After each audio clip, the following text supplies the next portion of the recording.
Welcome to the Pub Sports Radio Saturday College Football Kickoff Show, November 6th. Ian Cameron, Conor Mac, Big Ragoo, DJ Big Boss. We're here, we're back, and ready to break down another Saturday in college football. Every game on the board, the only show on the web that does it like this. So let's get to it. We're going to start with a rare pre-noon Eastern start time game today.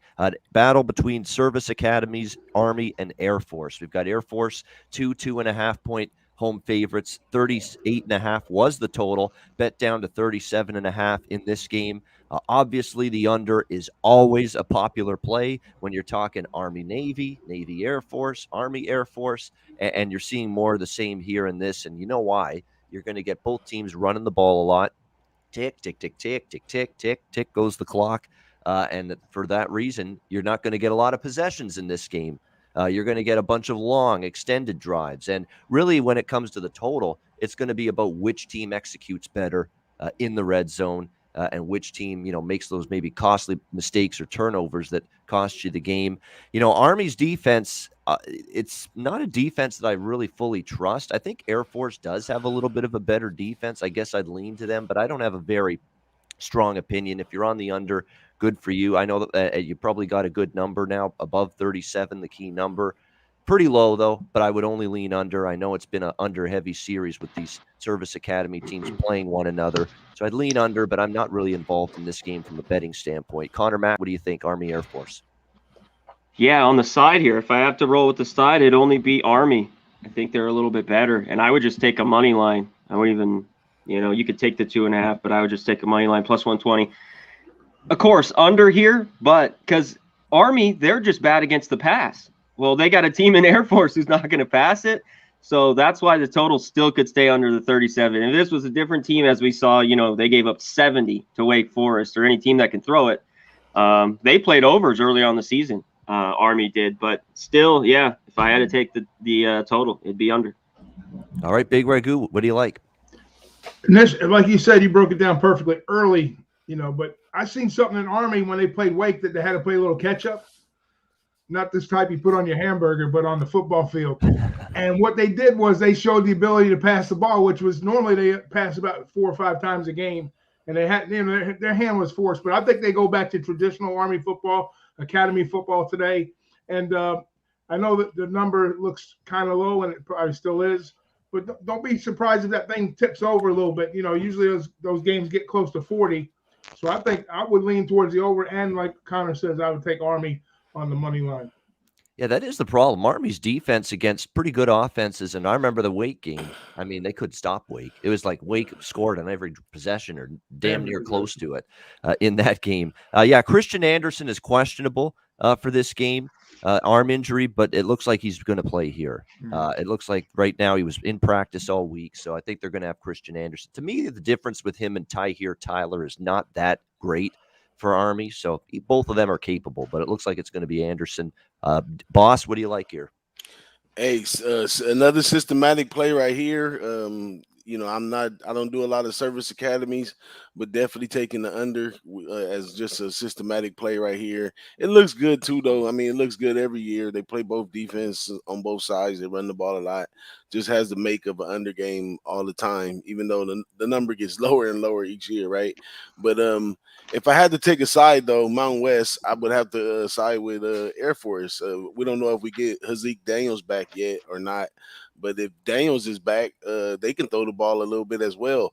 But the part where I think Air Force separates itself from them is the defensive side. Their defense is ranked high up there, and especially against the pass. They're holding teams to like under 180 in the air as well. And these are passing teams and stuff like that. So you talk about a team that can barely pass on the other side, coming over here against a team that can defend it. I think Air Force got the chance. Yeah, it's definitely the one thing about Army too is they've got a little passing attack. So does Air Force. Hazik Daniels is playing. He was also banged up during the course of the week, but minor injury. But he's good to go for this one here between. Hey, let me add one footnote in this game too. If you look at when they played Georgia State, when they played Wake, and they played Western Kentucky, all capable offensive teams, Army scored a bunch of points in those games. But when I take that back, not Georgia State, but when they play the lower tier teams, they play down to the level. So whatever the competition they're playing to, that's what Army does. So it does bode well to the under.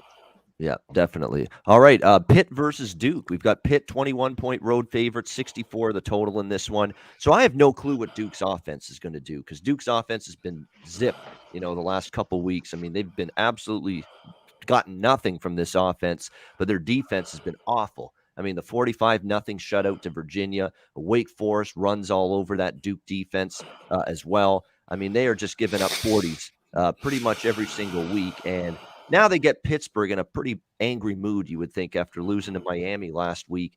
In, guess what, a classic Pat Narduzzi spot where you can't sustain success. You can't sustain prosperity. You have the big win against Clemson and you fall flat last week in the loss against Miami. Defense has trouble stopping Tyler Van Dyke and the Hurricanes offense in that game. I thought Kenny Pickett and the Pitt offense did their part, but fortunately they couldn't get any stops last week in that game. I don't see how Duke is slowing down Kenny Pickett in this Pitt offense, especially the Duke secondary has been terrible. And we know that Pitt offense passing is their primary means of moving the football. Rather than laying the 21 with Pitt, I did a rare team total. I'm on Pitt team total over 42.5 here. I think they get 45. I really do. I mean, they've been giving up those kind of points to Wake, to Virginia as well. And remember, Virginia is a pass-heavy offense, and Brennan Armstrong put 45 on the board against Duke.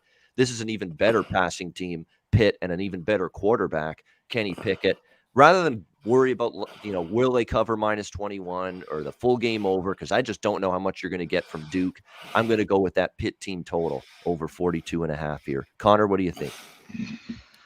I passed here. I think Pitt should take care of business. If I had to free play, I'd lay it with Pitt here. One thing Duke has struggled. Those were road games with Carolina, Virginia, Wake. But you're 7-0-7. It can't score. So to me, it's just lay it here with Pitt or pass. All right, they bounce back today. Yeah, it's got to be the only tricky number here is if you look at the ATS side of things. Both teams are actually pretty good in their respective roles. Like Pitt's been pretty good on the road, covering 3-1, and then Duke at home. Duke's 4 wins have come at home, and in those 4 wins are like 3-1 ATS number. And that's a tall order task, like Ian says. I don't want no part of laying the 21 points because it looks they are struggling scoring points, but they can get that back door, easy enough. And the total looking at 64. That's another thing. You got to rely on Duke's offense to push it up there. So it's a pass for me. I'm just giving out a little info right now, folks. Yeah, I love David Cutcliffe as a coach. I really do. And he's been a moneymaker for me in years past. But I kind of think he's mailing it in. And I think he's retiring, believe it or not, after this year. That's what the rumblings are, that he's going to be retiring after this year. I kind of think he's mailing it in right now because they're playing this extreme up-tempo offense. And it's an offense that's just not working right now. It's like, maybe you want to slow it down a little bit because you're not doing squat on offense. You're going up tempo. You're going 3-and-out punt, 3-and-out punt. You're putting a bad defense back on the field so quickly. And that's why these games are getting away from them. But there's been no adjustment or change in philosophy for Cutcliffe. That's why I kind of think he's kind of mentally like, check that. We suck this year. I'm done after this year. I'm going to, enjoy my retirement living after this year. I'm not going to worry about it too much. I think that's maybe what he's thinking a little bit. DJ Big Boss, what do you like here? Pitt versus Duke. Hey, as my coach would say back in the day, this Duke team went from sugar to shit. They came out winning a few games, and then it's just been loss after loss after loss. And in today's age, with the transfer and all that stuff, that a lot of players probably jumping ship and stuff. But that's no reason to lay 20 with Pitt at this time in the season when everybody's just trying to get to the next win and stay healthy in all these games. So the backdoor covers are wide open this weekend because depending on who. The schedule of the team going forward, some of these teams might just be trying to get to the next game. So I would agree with Ian. If you would play it, hey, play Pitt on the team total over. Yeah, that's a better look. That does. That seems like the safest way to go here in this one. All right, next up, we got Louisiana Tech and UAB. UAB 13.5-point home favorites, 49 the total in this one. Normally, this is you jump at Skip Holtz and Louisiana Tech plus the points, their preferred point spread role as underdogs, and I'm not doing that this week. In fact, I'm actually closer to laying it with UAB. I didn't bet the game, but I do lean to UAB. I just don't like what I've seen from Louisiana Tech. That was a concerning loss. Now, granted, Old Dominion's been a feisty team, and we'll get to them later in the show, but Old Dominion's definitely improving, and I give Ricky Ronnie, the coach, their credit. They've done a nice job lately. But still, for Louisiana Tech to lose that game in the fashion they did, crushing loss, now I think bowl eligibility is even in doubt for this team. I just don't know if they're going to be able to match up well. And look, their offense has struggled with teams that I never in a million years would think they'd struggle against. They were shut down by UTEP. They've been shut down by defenses far worse than UAB. So I just don't know where the points are going to come from consistently for this Bulldogs offense, which has been stuck in mud at times lately. And for UAB, kind of a big spot for them, a chance to get Dylan Hopkins has been solid enough at the quarterback spot. And there's a big gap in these teams defensively. Louisiana Tech's had their troubles there. UAB still a good defense. I could only look home favorite. Pains me to say that because I almost always like La Tech as a dog, but just don't trust them today. Conor Mac, what do you think? Shout out to Tony Cos with the $5 dono. We appreciate it for all the donos. Then shout out to everyone else in the chat. Hit the thumbs up. Thanks for being here. I'm off this. The last time UAB was out, they got their ass kicked by Rice. I know they had a week off. I don't want to lay 2 touchdowns with them. This is like you talked about, Skip Holtz. This is his role. Even how bad as they played, if I was going to get more than 17, I'd look Tech. It wasn't enough. Under 2 touchdowns, I just had to pass here. Timing, I put my notes on the OneDrive for the show, like notes on every single game, and OneDrive's crashed. So I'm going to have to go verbatim for a bit till hopefully this gets back up and running. So we're going to be briefer with my analysis now. Big Ragoo, what do you think?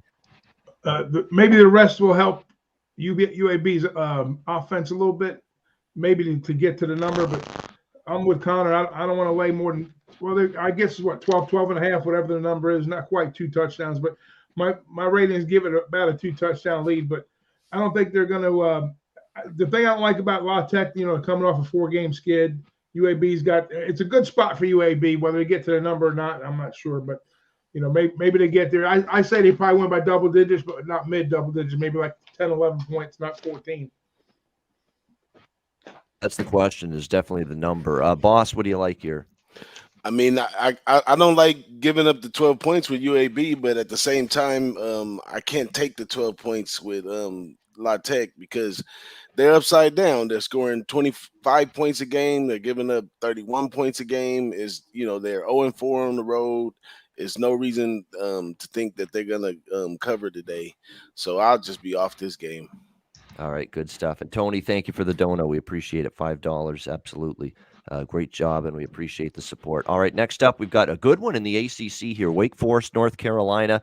North Carolina, 2.5, 3-point home favorites, depending on which book you're at. 77 the total here in this game. It's a little perplexing. It's a little mildly concerning that North Carolina's taken some money, I will admit, but I don't care. I like Wake. I think Wake wins this football game. I don't care that it's an undefeated team catching points and it's the other team that's taking the money. That doesn't always win. I don't trust it to win here. I think North Carolina's got serious problems. I saw the touchdown they gave up against Notre Dame last week, which put that game away, Kyron Williams. That's about as sorry an effort on defense as I've ever seen.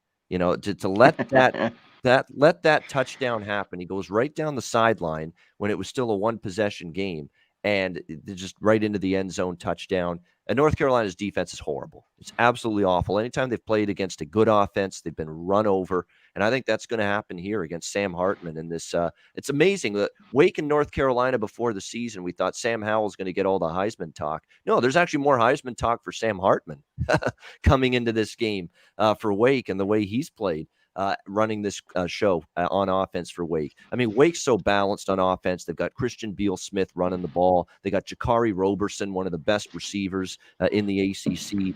They've been absolutely terrific, running it, throwing it. They play extremely fast. And North Carolina defense that not only stunk last week, but was on the field a lot. So now they got to go fast against Dave Clawson's offense, which runs at an extreme tempo. So it's going to be trouble for them. And look, Wake Forest has actually been good at pressuring the quarterback, and North Carolina's had some issues with allowing sacks and pressure on Sam Howell. So I think even the defense for Wake's defense is going to give up points. That's just what they do. They're not a shutdown defense by any stretch. Yeah. But this has been a defense that all year, especially in close games, they've needed that timely stop, that key stop, that key defensive stand to win a ball game. They've been able to get it, this Wake team. North Carolina hasn't been able to get that same defensive stand. I like Wake here, +3. I think they win outright. I think the wrong team's favored, quite frankly.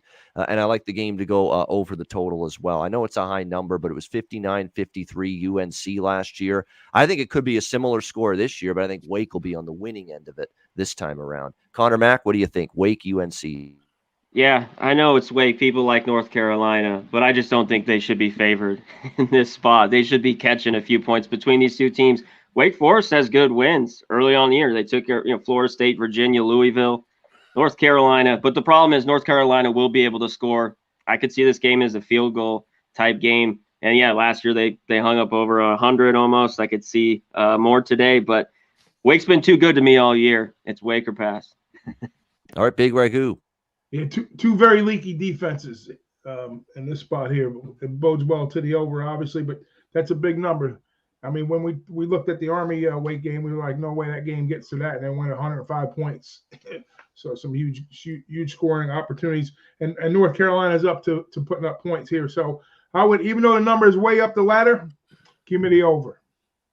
Definitely. I like the over as well in this game. And someone mentioned Pitt. Yeah, a couple injuries on offense for Pitt in the last game against Duke. They're one of their offensive linemen actually just got arrested, I believe. I saw it announced this morning. So it does hurt Pitt, but still might be able to put up a boatload on Duke. But yeah, I think, speaking of points, I think this game here, North Carolina Wake should have some points. How about you, boss? What do you like? Well, you can't trust neither defense in this one, like Big Ragoo mentioned. But Hartman on the side of Wake Forest, he takes care of the ball pretty well. He only threw 3 interceptions for the year. And this UNC team already had 2 players this week that had announced that they hit the transfer portal. So that goes to show what's really going on over there. And Big Ragoo's going to kill me for this because I'll be back on my Whack Brown and Sam Howell this week. Where were you last week? But this spot right here, this one right down in the books. This is that Notre Dame hangover spot right here. And as a matter of fact, for UNC, this is the second-ranked opponent they had to play back-to-back. So true testament right here of a team that could be beat down, players opting out and all that stuff. So I say money line Wake Forest right here. All right, money line Wake Forest. And you're right, Notre Dame hangover. You mentioned that. Teams coming off playing Notre Dame apparently have struggled. ETS, yep. It won last week, and I also lean over too on this one too. I lean over in this one big time because there's no defense on the field, so they're gonna go for it. It's gonna be a classic little quarterback battle and stuff. So it was a USC last week, against Arizona. Yeah. That's right. And Arizona covered, and Arizona made that a little too scary, I think, for for USC last week in that game. So keep an eye on this thing. After playing Notre Dame, and of course Notre Dame plays Navy today, and we'll get to that. So Cincinnati has been the only team to survive after playing Notre Dame this season. That's it. Yeah, but that's a different animal altogether, that Cincinnati team. So I'm not totally shocked. That's the one team that managed to cover the week after playing Notre Dame. Kansas State Illinois, Minnesota first. We've got Minnesota 15-point home favorites, 44 the total in this game. I mean, I could only go under in this game. It's going to be run heavy on both sides. Neither pass offense is all that electrifying. Even Brandon Peters back at quarterback for Illinois, and yet he kind of struggled his first game back from an injury for the Illini. He's still better than Art Sitkowski for sure, but just 190 yards. That's about it through the air. So it's still a run-heavy offense, even with Peters back. I'm not stepping in front of this freight train that is Minnesota right now. I mean, they have been absolutely outstanding. We're now at the point now where they're adjusting. There was incredible value in the point spread to just ride Minnesota after that loss to Bowling Green because they got totally devalued by the betting markets and odds makers after that terrible loss. And ever since then, they've covered every point spread. So I'm not stepping in front of this run that they're on, but now it's getting up there. You're asking them to lay more than 2 touchdowns. Illinois' defense is actually not bad. So will they score enough points to, cover this kind of numbers a concern? I don't want to go in front of this great Minnesota point spread streak, but I'm not going to lay the 15 either. If anything, I probably will have a small bet on the under this game, 44. What do you think, C-Mac? Yeah, I'll have a bigger bet on the under here. This is just under or pass for me in this one. Minnesota's rolling, but 2 touchdowns. Illinois still still has a solid defense here. They've been rolling, and I've had Minnesota against the number the last 3 weeks, but I lean them covering, but I don't love it. I think this might be too many here, but under. Yeah, and this is the point spread roll that Bielema and this Illinois team is preferred in, double-digit dogs, like with a lot of these teams that just are weak offensively but are at least good enough defensively and facing a meandering offense on the other side, Minnesota, to stay close. What do you think, Big Ragoo? Yeah, I was kind of concerned early on for Minnesota when they took the injuries that they did in their running game. And I got to hand it to Fleck. He's really held things together and done a fantastic job. And they are getting to the numbers, but I think there's a little too many points here. I would have to lean Illinois in the double dog spot. 3 scores you need to kind of take you out. I think it's going to be a hard game either way. I think Illinois is apt to kind of hang around, but it's just a lean for me, Illinois or pass. And first it was Ibrahim, then it was Potts, and then last week it's their third running back to go down and out for the season with an injury, Bryce Williams. So now that's 3. They're down to their 4th and 5th running backs on their depth chart. The guys that were 4th and 5th on the depth chart at running back are now starting for them in this game today. Marquise Irving and Kai Thomas are going to split the reps here today for Minnesota. But they've been able to run the football well with all these guys. So maybe as long as the O-line's intact, they can just plug in the next man up at running back and find success. And by the way, I'll give PJ credit for another thing. Signing the contract extension, staying in Minnesota, not going for another job or another program. He says he loves the area. He loves being with Minnesota. So kudos to him. He's sticking around because I know there's been other opportunities and teams have inquired about PJ Fleck from SEC and other conferences, but he's stuck in Minnesota. So credit to him for sticking around, not bolting like so many other coaches do. Keep rowing that boat. Keep rowing that boat. Yeah, boss, what do you like in this game? I'm gonna stick with Conor Mac with the under. Minnesota has this. They've been winning on defense with this defensive line and the pass rush. They're getting sacks. They're getting in the backfield, tackles for loss, all that good stuff. But this Illinois team been kind of sneaky all year. You got the coach over there who presents the threat of people don't know exactly what he's gonna do. I'm pretty sure they got plenty of tape on them now, and they starting to catch up. But I can't lay the 15 with Minnesota, but the under looks great. All right, we got Kansas State. Kansas State 24-point road favorites, 55.5 being the total in this game. This is always a game where I either take Kansas State or I don't bet the game because Kansas State has treated Kansas like they're a whipping boy for the last several years. It's been wash, rinse, repeat. We saw Kansas last week. They caught Oklahoma State in a bit of a flat spot, and they couldn't have played worse against Oklahoma State. What was it, 55-3 against Oklahoma State last week? Kansas State has bullied them. This goes back to when Bill Snyder was still there. They have just run over this Kansas team pretty much year in and year out. Maybe the odd year Kansas is covered, but for the most part, there's been a one-sided straight-up and ATS rivalry in favor of Kansas State. So for me, it would be the favorite or pass in this game. And Kansas, I thought maybe a Lance Leipold, good job in the Division II, good job at Buffalo, breathed some life and a little bit of hope into this program, and it just has not really happened. Other than a little bit of a decent performance against Oklahoma a couple weeks ago, they've been just run off the field in the majority of their games. So for me, I could only look at the Wildcats. Conor Mac, what do you think? Yeah, other than that Oklahoma game, I want nothing to do with Kansas. It's a lot, 24, but teams have been able to cover against Kansas all year. Maybe even look Kansas State team total here, the over. I think they take care of business today. All right, Big Ragoo. You can't even say this is big brother versus little brother. It's little brother beating step brother up here. I mean, it's pretty every year that we see the same scenario in this matchup. And it's definitely got to be a Kansas State or pass because Kansas, they're pathetic. Yeah, not good. Boss, anything here? Kansas State, Kansas. Yeah, I would take Kansas State. Some of these little bitter rivalries like this year's Kansas on a real down note might give Kansas State a little chance to breathe and whoop on them a little bit, but I wouldn't lay the 24. It's a pass. All right, next up, Liberty and Ole Miss. Actually, it's a very fascinating game. This is one of the games I'll be watching closely in the early slate. Ole Miss, 8.5, 9-point home favorites, 67 the total. I'm on Liberty with the points. For Ole Miss, This is the grind of the SEC season, and they plugged this Liberty game right in the middle of it. You've played so many big games throughout the course of the year. They've played some good. You played Alabama already. You've played Arkansas already. You've played Auburn already. And now all of a sudden you're playing Liberty. I just feel this game means more to Liberty.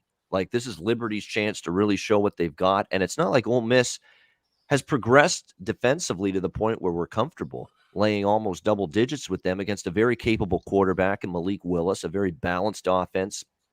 And don't underestimate the Hugh Freeze factor. Going back to Ole Miss, the program he used to coach, maybe a little win one for the Gipper sets in for the Flames in this game, thinking, hey, this guy used to coach here. He'd love to beat his former team.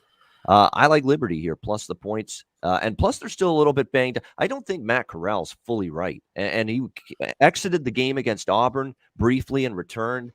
That's a concern as well for this Ole Miss offense. I think Liberty hangs around, keeps it within a score. I like Liberty plus the points. Lean over as well, but I like the side a little bit more. What do you think, Conor Mac? Yeah, we talked about this one on Monday, and man, I thought about it all week long. I just think, Ole Miss is banged up. You talked about Hugh Freeze going back with Ole Miss. I think it's too many points, and so far, Liberty has big games after this, but this is their biggest game all year.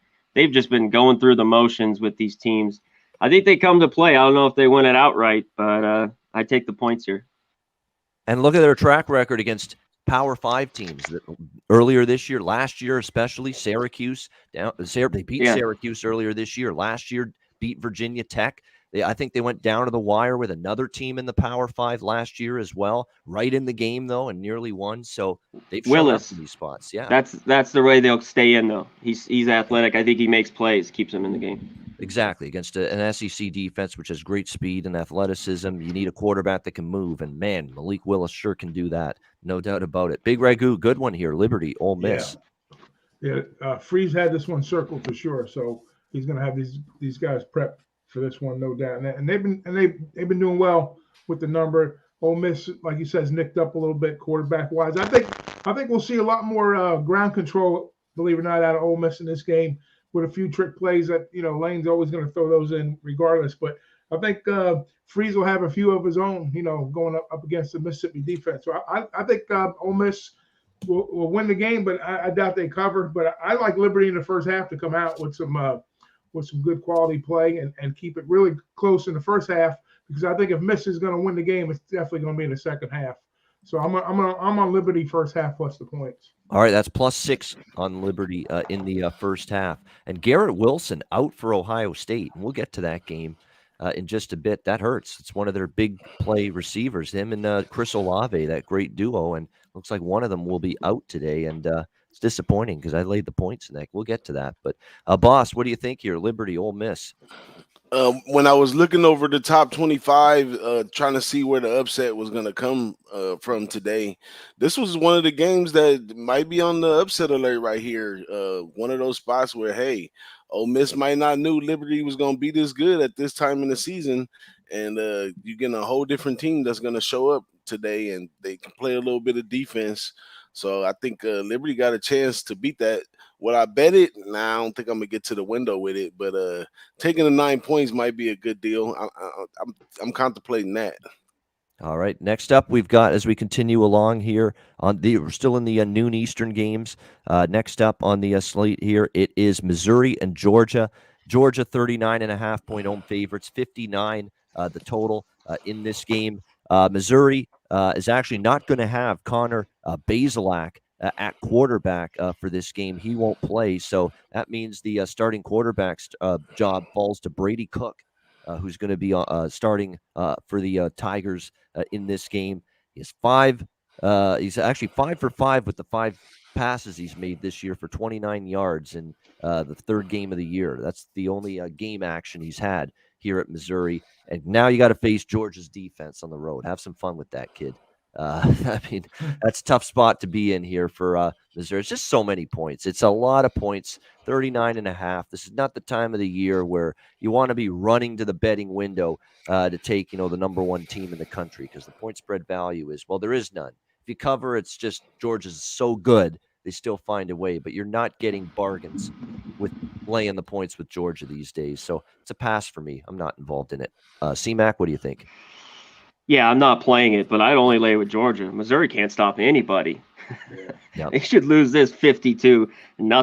And I don't know if Missouri scores. If I had to touch the total, I'd lean under because I don't know if Missouri can even score on that Georgia defense.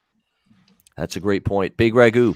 Yeah, it's going to be a rough day in Athens for Missouri, both ways, offensively and defensively.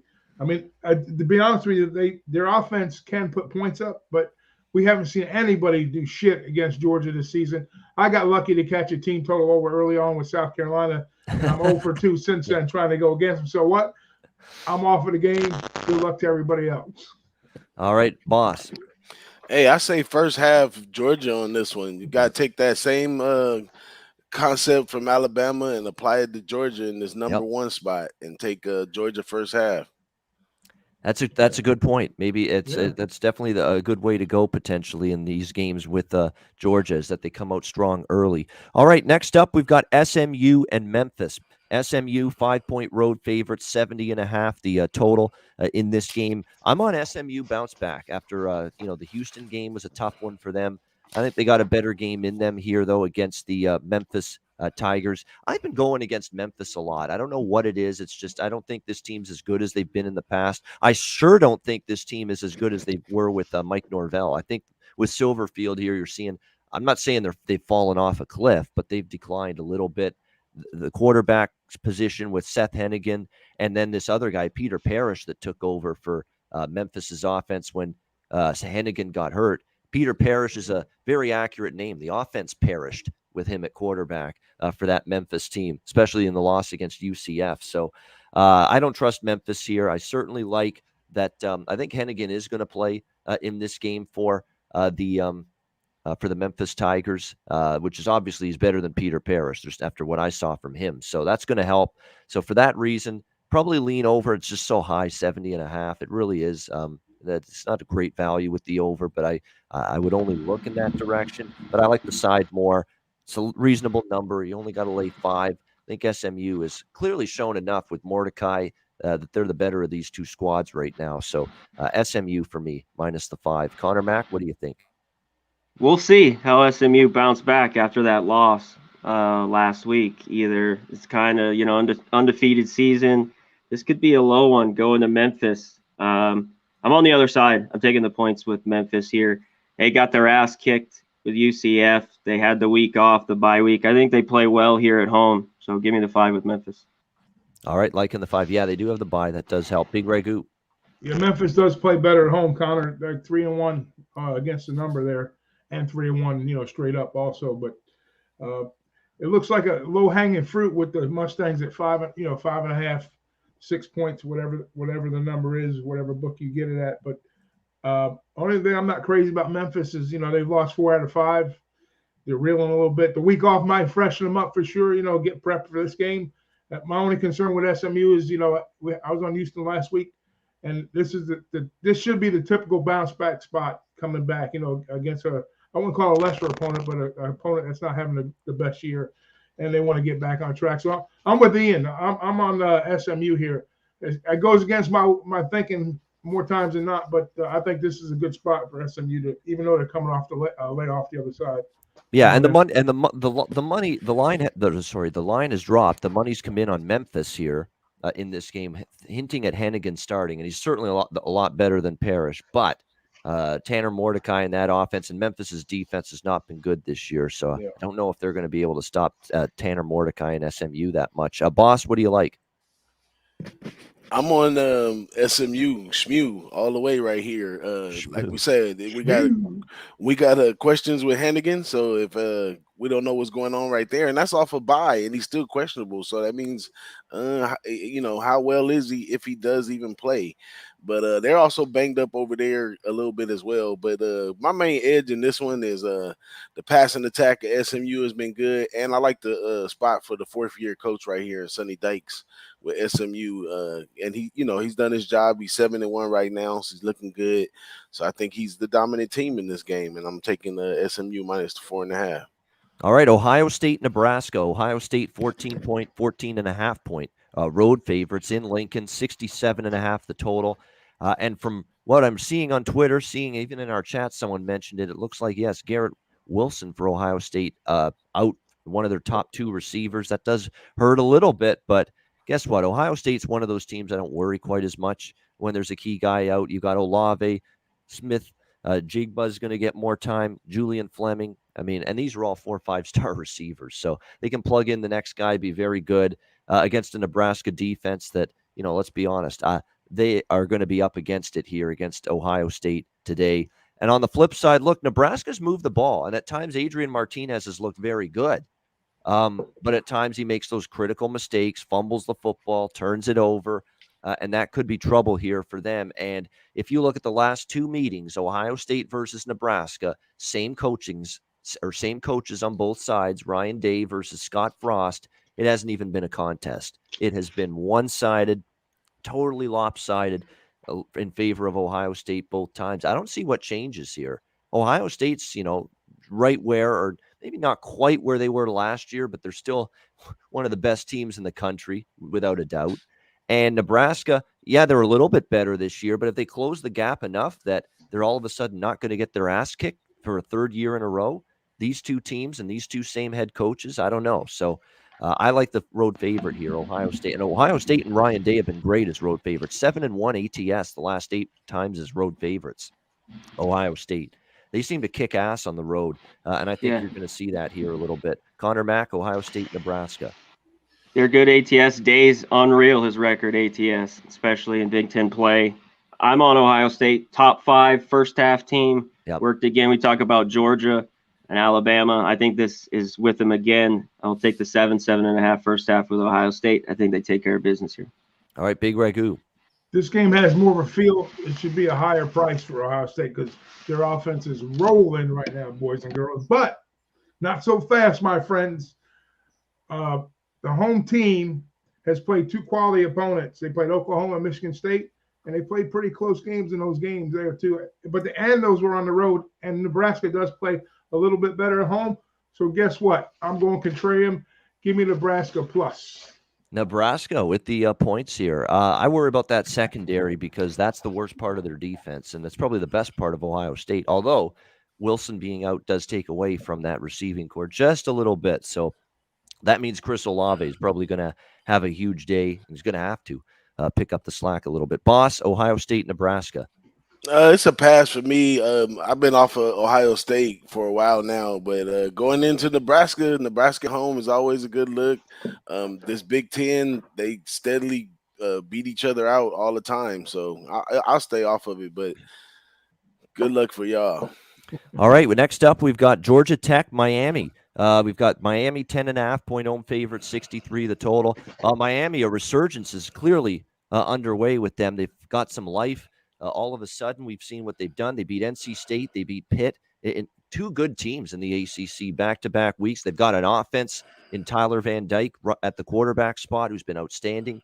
They don't miss De'Aaron King all of a sudden as much. He's been, 72% completions last week? Unbelievable for him. Look, this offense is rolling, and I don't know if Georgia Tech's the team that's going to slow it down all that much. I don't know if I want to lay 10. This is kind of like the Pitt game for me, where maybe I go Miami team total over 36.5. I'm leaning to that. I'm leaning to the full game over because I'd like to think Georgia Tech can score against Miami because Miami's defense still is awful. It's not good. They've won the last couple games in spite of their defense. They still gave up points to NC State. They still gave up points to Pitt.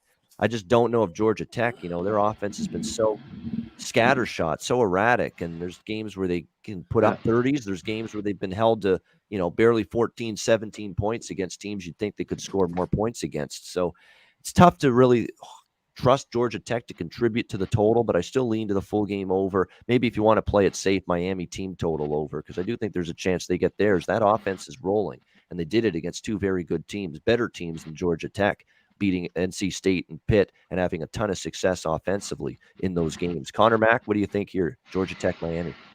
Yeah, as long as Georgia Tech takes care of the ball. I think this is more. They put 45 on North Carolina and put 40 against Virginia. They lost 48-40. I see it similar. I'm on the over. And now Miami was getting points all these weeks, big wins. Now they're laying 10. I'd be leery here. I just haven't loved Georgia Tech. They kind of bit me all year, but I'd look to catch the points with them in this one. Yeah, that was an early best bet for me yesterday was Miami and Pitt over the total. I don't like this one as much, but I still like it enough to bet small on the over here. Big Ragoo, what do you think? Yeah, the resurgent Miami, young squad too, a bunch of young players on that team, and they found a quarterback in Van Dyke and a lot of good things. I mean, because I was wondering, with Diaz, if his seat was starting to get a little bit warm down there in South Florida, but now I think the waters have kind of calmed down, and it is a different look for Miami laying the 10.5 here, and I would lean towards the over, and then also let's keep this in mind too. They're 4-4, and they've got Florida State, Virginia Tech, and Duke.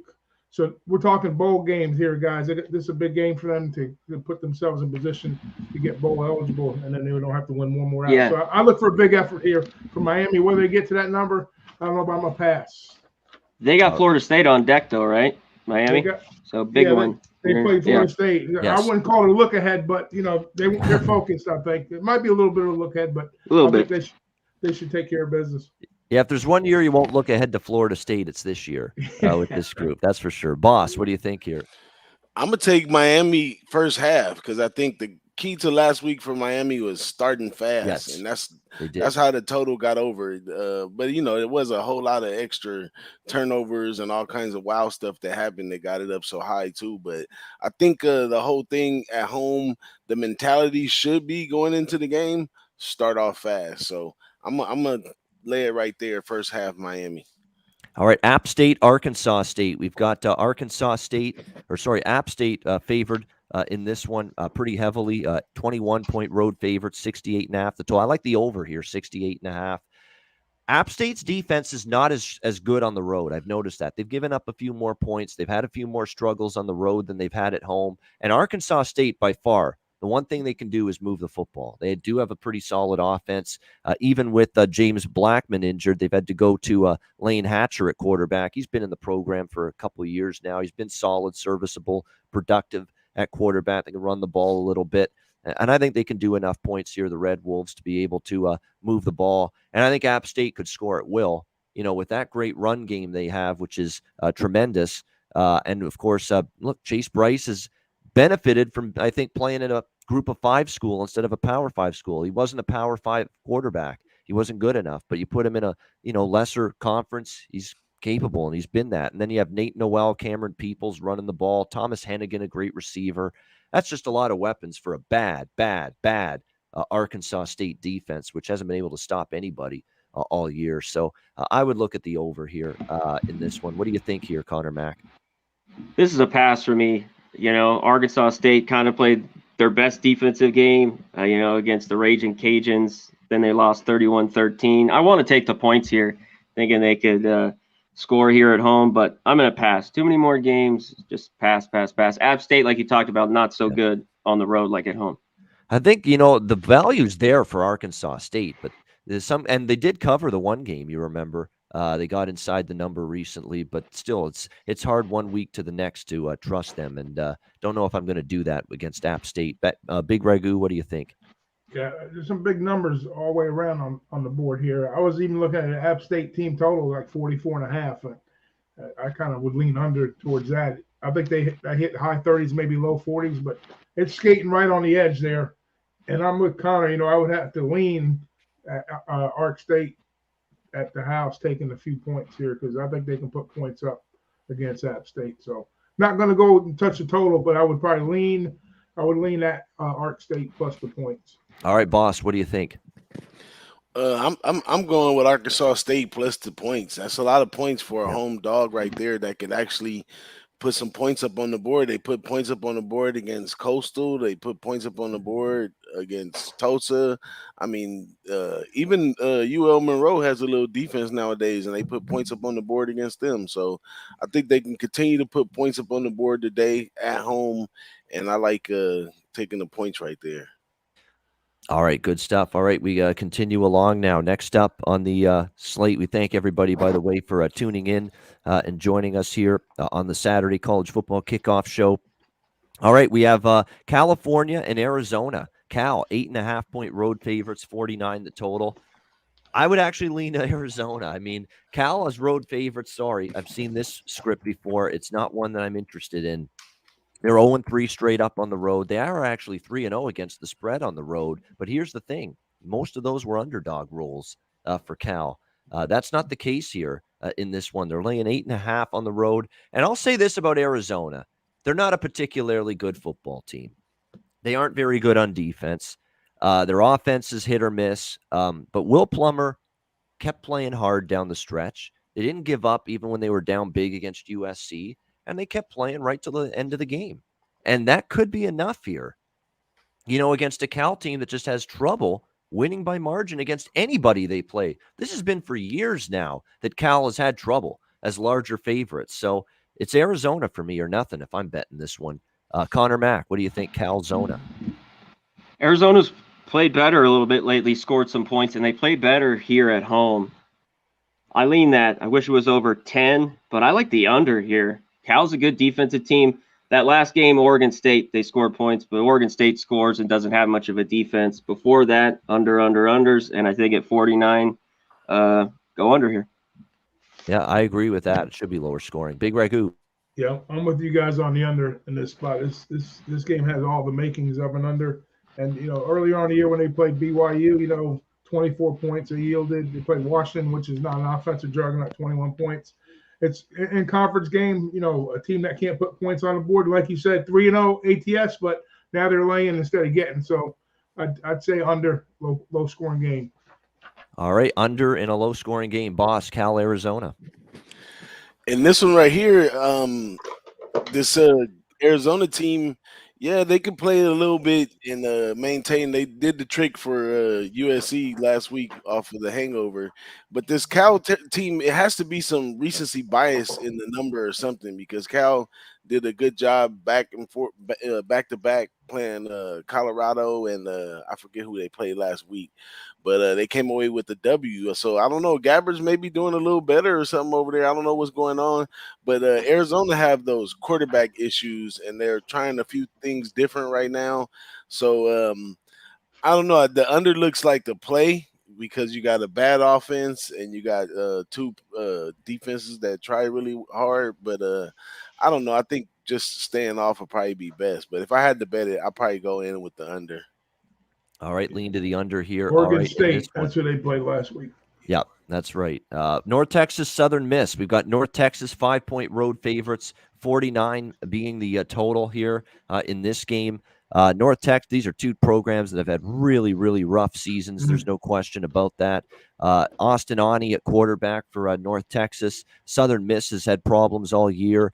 They're down to their third quarterback, Jake Lang, who has definitely struggled. 4 touchdowns. And 6 interceptions this year. Only 1 touchdown, 2 interceptions in the game against Middle Tennessee.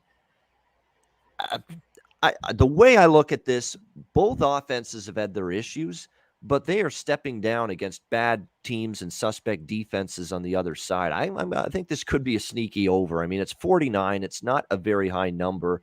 I just think that these are two offenses that have been stuck in mud, but they've been stuck in mud against better teams and better defenses than what they're going to see opposing them on the field today.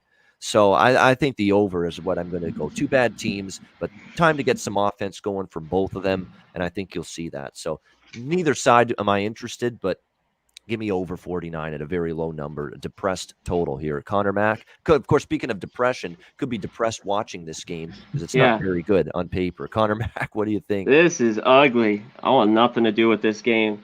I hope for your over, Ian. There's a couple of games. I think the Rice game, I took over 45. It died 24-19. Every game's gone under for them. The only one that went over is when they got their ass kicked to Alabama, 63-14. So this is pass for me. All right, Big Ragoo. I thought of my man DJ when I seen it. Bum fight right away. But I tried to find some value either way. I mean, it's hard to get 3 combined wins out of both these squads, and ATS, forget about it. So I got off the game immediately. All right, boss. Yeah, it's a pass for me. I didn't even go into it. All right, pass for DJ Big Boss as well. All right, Temple, East Carolina. We've got East Carolina 15-point home favorites, 52.5 the total in this game. East Carolina 4-0 ATS, guys, their last 4 games. So 4 straight point spread covers for East Carolina. Holton Ahlers in the offense playing well. And don't look now. East Carolina's discovered, hey, we've got actually a halfway competent, decent defense. We haven't had that for a while here at East Carolina. So give Mike Houston credit. This team's improving, getting better as the season goes along, and they're 4-4 now. So bowl eligibility is there for East Carolina, and I think that's definitely something they want to accomplish. They're playing their best football of the year. Temple looks like they might be done, like as in they've just given up. I don't know what it is, but Cincinnati was disgraceful how they played. Of course, South Florida, just an ugly loss to it. Not a great South Florida team in that one. And then last week against UCF, 49-7. They lose to the Central Florida, which has actually had some quarterback struggles since Dylan Gabriel got injured. So it's been nothing but ugly for Temple. I don't want to use the Q word as in quit, but man, it's kind of looked like that with the South Florida, Central Florida losses the last 2 weeks. I'm laying it here with East Carolina. Normally, I don't like laying points with this group, but I'm going to do it here today. They're just the much better team and the much better form right now. So I'm on the Pirates. Laying the 15. Conor Mac, what do you think? I love East Carolina catching points. Different situation here. I lean that way. I don't know if I get to the window, but you're right. Temple's been horrible. It's just laying 16 with East Carolina is not my favorite thing to do. So in the end, I'm probably going to pass, but that'd be my lean here. Big Ragoo. Yeah, it have to be a definite lean towards ECU. I have 3 games. I guess the next 3 games we covered, and I call them the trifecta of games that I'm off of, and this is another one I'm off. But I definitely lean. I would lean ECU because there's no way I can get to the window with them. Yeah, I mean, if you're going to lose 49-7 and 34, what was it, 14 to South Florida? I mean, you could lose by 20-21 to these guys if you're doing that to those 2 teams. What do you think, boss? I lean under in this one. ECU is 2-6 or 6-2 to the under, so they're gonna play some defense, and this Temple team is struggling right here. So I'm going under in that one. All right, UL Monroe and Texas State. Texas State 3.5-point home favorites, 58 the total. This has close game written all over it. I lean to ULM actually, plus 3.5. Now the one concern with ULM is Chandler Rogers, who's been a big proponent and spearheading this great run that they've had, this season at times under Terry Bowden, who's actually done a remarkable job here so far this year with ULM. He may not be playing. Of course, we know Rhett Rodriguez is out. We'll have to wait and see. Chandler Rogers was playing well. Of course, he had a struggle against App State, but prior to that, he was playing outstanding under center. There's a question due to injury. He may not play. If not, it'll be Colby Suits. And Colby Suits hasn't been anywhere close to as good as Chandler Rogers. So I'd really want to know if Rogers is going to play. If he does, I lean to the points here with ULM here because we've seen ULM pull some shockers this year. And Texas State has found ways to lose a bunch of games. I was very, very pissed off with how poorly they played last week, Texas State against Louisiana. I'm not trusting Texas State again, and I'm sure not trusting them laying points. So ULM or nothing for me. Conor Mac, what do you think? Yeah, Ragoo said it. This pass, nothing here. No way I'm going to get involved in this game. Big Ragoo. I'll throw a little footnote on there. As bad as Texas State is, I mean, probably using underdog role at 3-1 ATS home. And Chandler Rogers, you know who his number 1 receiver is? Boogie Knight. Yep. Boogie Knights. I know. I love it. It's great. Great name. Great name. Boss, what do you think? I lean Texas State in this one. They might have took a little dip, but they were showing some promise earlier in the season. This is some bottom conference play right here. Shouts out to Bowden over there doing his thing. Beating some of the odds, but I think in this one right here for a home game for Texas State on a year when they haven't had some success, I think they come home with the victory. All right, good stuff. There we go. All right, next up as we continue along, Wisconsin, Rutgers. Wisconsin, 13-point road favorites, 38 the total. I'm on Rutgers here. I said last week, cashing a ticket with Rutgers. They went into Illinois, got the job done against the Illini. We've got a situation here where we've got Rutgers off the bye. I said They're talking the talk that, hey, now's the time. We got to put some performances together. We want to make it to a bowl game. Look, I don't know if they're going to beat Wisconsin because, look, Wisconsin is turning it around a little bit after that rough first month. They played a lot better. And hell, even our favorite quarterback we love to criticize here, Graham Mertz, has actually played a little bit better lately for Wisconsin. But you're still asking them to cover, win by 2 touchdowns or more on the road here in Piscataway. Rutgers defense, look, they hung in there against Michigan, as big double-digit dogs. There's not an easy team to beat by margin when their defense is playing well, and it did last week. It did against Michigan. To really rip apart Rutgers' offense, you've got to have an explosive offense like an Ohio State, which they did against Rutgers. I don't think Wisconsin has that. So, to me, I'm on Rutgers here, plus the points. Should be low scoring as well. I would lean under, but man, you're talking 37.5. It's tough to bet unders when it's that low. Connor, what do you think? Too low. I know, but man, Rutgers can't score. The 13 points for them is like enough. At home, 20 last week against Illinois. Even at 37.5, I lean under. I go with them with the points a little bit. They got their ass kicked at home to Michigan State. And what was it, to Michigan? Just difficult. I'm going to stay off the side, but I lean under. I think it's stay under here. Big Ragoo. I think Rutgers can hang around in this game. I know Wisconsin struggles in the red zone, and Rutgers is pretty good at hacking at the ball, taking the ball away. So I think they might get a turnover or 2 in this game. And then we know that Wisconsin likes to turn the ball over. So I got to go with the home team. Give me Rutgers plus. All right, liking Rutgers as well, boss.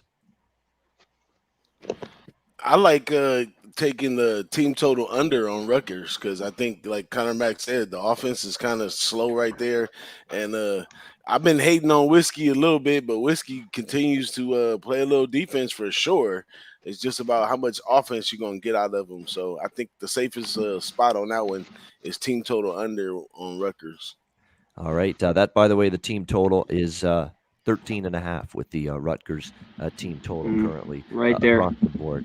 Next up, and by the way, Rutgers defense does have to show up because I don't think they'll light up Wisconsin's defense, but I think they will do enough to keep Wisconsin in check to stay inside the number. All right, Tulsa, Cincinnati. Cincinnati, 22.5 point home favorites, 55.5 the total in this game. So I'm seeing the College Game Day, which is in Cincinnati. I've had it on this morning, and you've got the kids on the campus saying, screw the committee, F the committee. They don't know what they're talking about. They're screwing us over. All they care about is the big boys. All they care about is the Power 5 schools catering to them.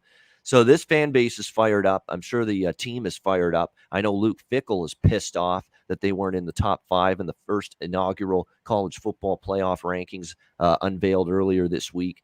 There's no freaking way I'm betting against Cincinnati today. Now the question is, do you want to lay the points? I'm not personally, because look, Cincinnati's had a little bit tougher time lately covering some of these big numbers, but now their motivation's refueled all over again, right? Because now they've seen the first rankings, they see they're out of the top 4, and all of a sudden now there's incentive again to not only win, but beat the shit out of somebody. And Tulsa, to me, is not that same Tulsa team that played them in the AAC championship game last year. They've definitely fallen down a little bit. Their defense hasn't been as good. Davis Brin, I was really hopeful he'd be good at quarterback, and he's been nothing close to that. It's been mediocre at absolute best, and I'm being kind when I say that. So I'm not betting the game, but I could only look Cincinnati. Maybe you split it up between first half and full game. What do you think, Conor Mac? Yeah, well, Cincinnati's got to, look at their own selves the last couple of games if they're not in the top 5. I think in the end, they'll be undefeated, so they should be there. But Tulsa's played well on the road. I know those early on, Oklahoma State, Ohio State, they cover. This one's difficult. Like you said, I think Cincinnati's pissed. They come out and kick ass, and they could cover this, but I think this is a lot of points. Tulsa's played well on the road. I'd lean to catching the 22.5 here with them. All right, Big Ragoo. Yeah, I wouldn't call it disrespectful. It's just kind of it's a rude awakening for these guys, and we see it happen every year with these friggin' count committees and stuff. But hey, listen, they just got to keep plugging away, and how they do that, they go out and take it out on an opponent. Now, Cincinnati notoriously has been a slow starting team. We've seen it early on, but they've come back late and covered numbers. But as big double digits, they have struggled a little bit. But I think this is a different case, a little extra motivation here, but I was looking at the first half number. or maybe a team total. I think the first half number is what, 20, 21? No. What is it? Oh, 13 and a half. Maybe look for 13 and a half. Maybe this is the game that they get out of the gates quick. That little extra motivation. Take Cincinnati minus the 13 and a half if you think they can get to the number. I think they come out early and they come out strong. Yeah, that's a good point in the chat, Raymond. There's no lock. The only lock is on your front door. That's it. Locks are for doors. That's for locks sure. are for doors. There's no locks here. We just picks, and we think we got good picks. We hope we win more than we lose, but you're not going to win them all. That's the way we do it here on this show. Next up, we've got as we continue along here, Baylor and TCU. Baylor 7-point road favorites, 58 the total. So Gary Patterson's shown the door. Is this all of a sudden the team rallies and steps up in the first game without the coach? I'm not sure. This has been a thoroughly disappointing year for TCU, and I'm not really in a rush to fade Baylor right now. Baylor's been a little bit of a cash cow, a moneymaker for me. Jerry Bohannon's been great at quarterback. The offense is starting to percolate, really rev it up. To go with that defense, which has played pretty well this year, yeah, I'm just not in a rush to fade Baylor at the moment. And I've been betting against TCU all year. Why would I all of a sudden bet on them today? I know they're getting a healthy number. They're not touchdown home underdogs very often. So maybe there's value on TCU, but value doesn't always cash your tickets. So I'm just not going against Baylor. Baylor or nothing. Conor Mac? I'm kind of the same way. I've been on Baylor the last few weeks. TCU, that defense. That's why it'll be tough for them to cover here. Maybe they rally the troops, today. Patterson's out at home. But I need more. I would need more points to, play TCU here. So it's Baylor or pass for me as well. There's rumblings, by the way. He's going to play, I believe, Max Duggan.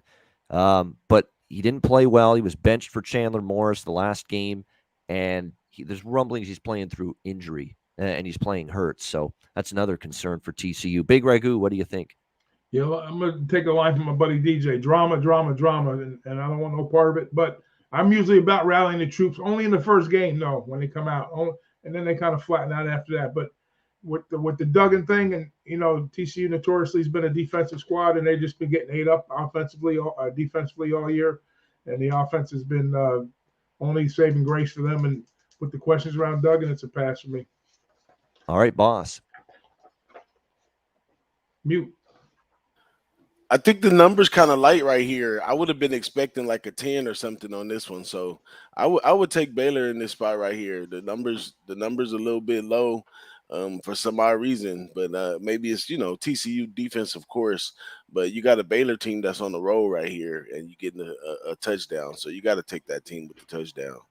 All right, Penn State, Maryland. Penn State 10-point road favorites, 56.5 the total. This is a tricky one. Penn State, bubbles burst. Can't win the Big Ten now after losing to Ohio State. Playoffs, forget about it. Can't really do either now. So has this become disappointment setting in again for Penn State? We saw what happens sometimes when this team starts to feel, a little disappointed.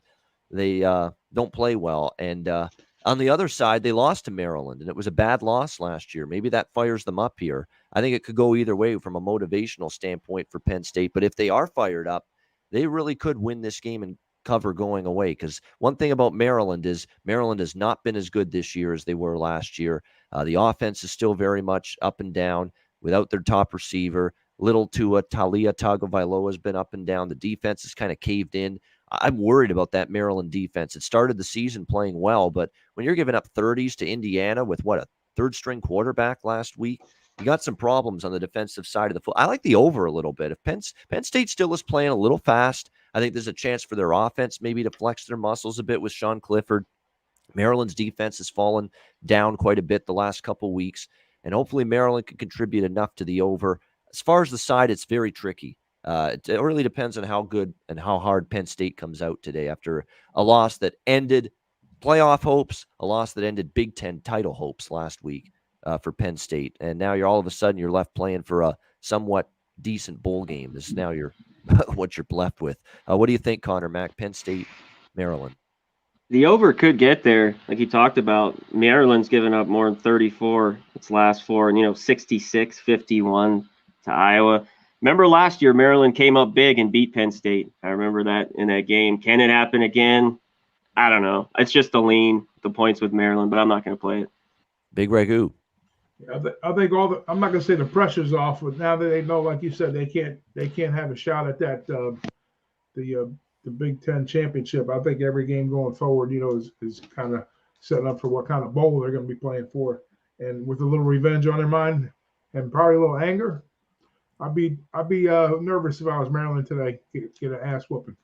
All right, like lean into Penn State. Yeah, that I do think part of me thinks that for that reason, one of their and it is kind of like a mini rivalry, Penn State and Maryland. There is a little rivalry there. Maybe they do show up, and if they do, they could be more than 10 points better, even on the road, than this Maryland team. What do you think, boss? Hey, Penn State got to pick up the pieces right here and go play today. And I think this Maryland team is a bad team. I think Tagovailoa is not a great quarterback. All that stuff is over. The offense is not a great offense that they run over there. The defense is they hit and miss, but they on the field a lot because the offense doesn't converge enough. So I think this is a good spot for Penn State to try to salvage their season, at least for recruiting, for bowl games, and all that other stuff. So I'll say Penn State or pass. All right, there you go. Penn State or pass for boss. All right, we continue along now. The 3:30 Eastern games. Navy and Notre Dame. Notre Dame 20.5-point home favorites, 47.5 the total in this game. This is obviously an interesting spot for Notre Dame playing. Navy, it's going to grind the clock. Navy's been good in this underdog role as well. And look, Notre Dame's playing their best football. That's the one hesitation I have here in this game. I want to point something out. The last 10 head-to-head meetings with Navy and Notre Dame, the average point scored have been in the 60s. I think this total is a little low, to be honest. 47.5. I really do. It's low. I get it. Both teams don't play fast. Notre Dame's offense is coming around, though, and they are playing up-tempo at times. At times they go their regular pace, and at times they've picked up the pace with Brian Kelly and that Notre Dame offense the last few weeks in their last couple victories. USC, they played tempo a little bit. North Carolina last week, they played tempo a little bit. Jack Cohen's been good throwing the ball. And look, he can throw the ball against Navy because everybody can throw the ball against a secondary. A service academy secondary is not a good secondary usually. They can get picked apart through the air.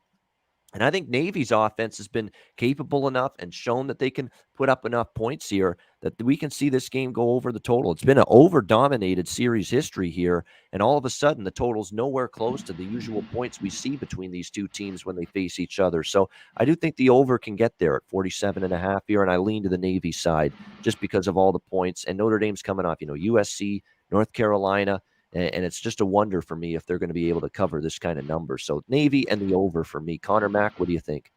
Yeah, if you like Navy, shop around because there's still 21s and some 20.5s. Get the three touchdowns if you like Navy. It'll be surprising. Notre Dame, they've kicked Navy's ass a few times. Like last year, I think, man, they beat them by 30 more. So it'll be interesting. Is it kind of only a 10-point Notre Dame win, get in, get out, or do they put it on them? Not so sure. I'm with you, though. I lean a little bit to the over, and I grab the points here with Navy. Yeah, there is some ugly recent results for Navy against Notre Dame. That is the one thing that's why I like the total more than the side in this game. What do you think here, Big Ragoo? Yeah, I don't think the series has lost its lackluster. I think this Navy is kind of not the Navy of old that we're used to seeing. They're kind of in a down mode a little bit here, and that's why you're seeing that number probably tick down a little bit. And over the series, like I think the last 8 out of 10 have kind of flew over the total. But I kind of lean towards the under, even though with that big number, I think it's all about ball control and Notre Dame having their way with Navy.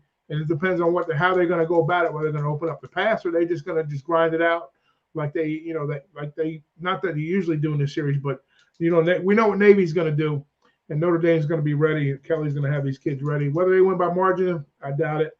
But I'm on the under. All right, he's liking the under here, 47.5. Boss, our resident Notre Dame fan, what do you think? I like Notre Dame first half. I've seen Kelly play this Navy team, and beginning the second half, he sends out the second and third screen. So I think we get that today.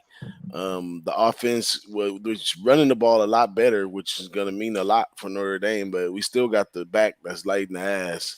And like you said, we should be able to throw the ball a little bit today. So I'll take Notre Dame early. That's about it. The problem with the whole game is you don't know how much respect is Kelly gonna show the coaching staff over there. Yeah. We're not in the business of running it up. Not even on military teams or nothing, but I don't know. This team could use some games of winning by some large victories just for their confidence. This is a team that had only 3 returners on offense the starting of the season, and look at them now. So Notre Dame first half or nothing. And that's what you'd expect, though, from a good team is that, yeah, offense was a problem early in the year for Notre Dame, but now it's halfway through the season. The O-line's got more continuity, more experience. They got more snaps and reps under their belt, and they're getting better. And you're seeing that. This is the best the Notre Dame's offense has looked all season these last few weeks. So, and hopefully that can continue here today against Navy. Next up, we've got, as we continue along here, it's the 3:30 Eastern games. Continuing along, we have next up in this. I've lost my spot here. Hold on, we'll get it back here. There we go. South Alabama and Troy. Troy 4-point home favorites, 47.5 the total. I'm on the dog here, South Alabama. Troy's not a team I want to lay points with. I cashed with Troy against Coastal. They were 17-point dogs, but now they're laying points. I don't think they're particularly good. I know they have Gunnar Watson at quarterback again, but he's been kind of up and down. He hasn't been firing on all cylinders for this Troy offense. And I like the way South Alabama's playing. I certainly think Kane Womack's a better – Chip Lindsey's not done a great job, I think, with Troy. He's not carried on that great tradition Larry Blakeney put on Troy for years. It's kind of went downhill a little bit for Troy under Lindsey. And I think South Alabama is improving under Kane Womack. I think you're seeing improvements for this program. Their defense, I think you could argue, is better than Troy's. The quarterback plays erratic at times. And yes, Jake Bentley, though, has shown signs at times, though, of being good.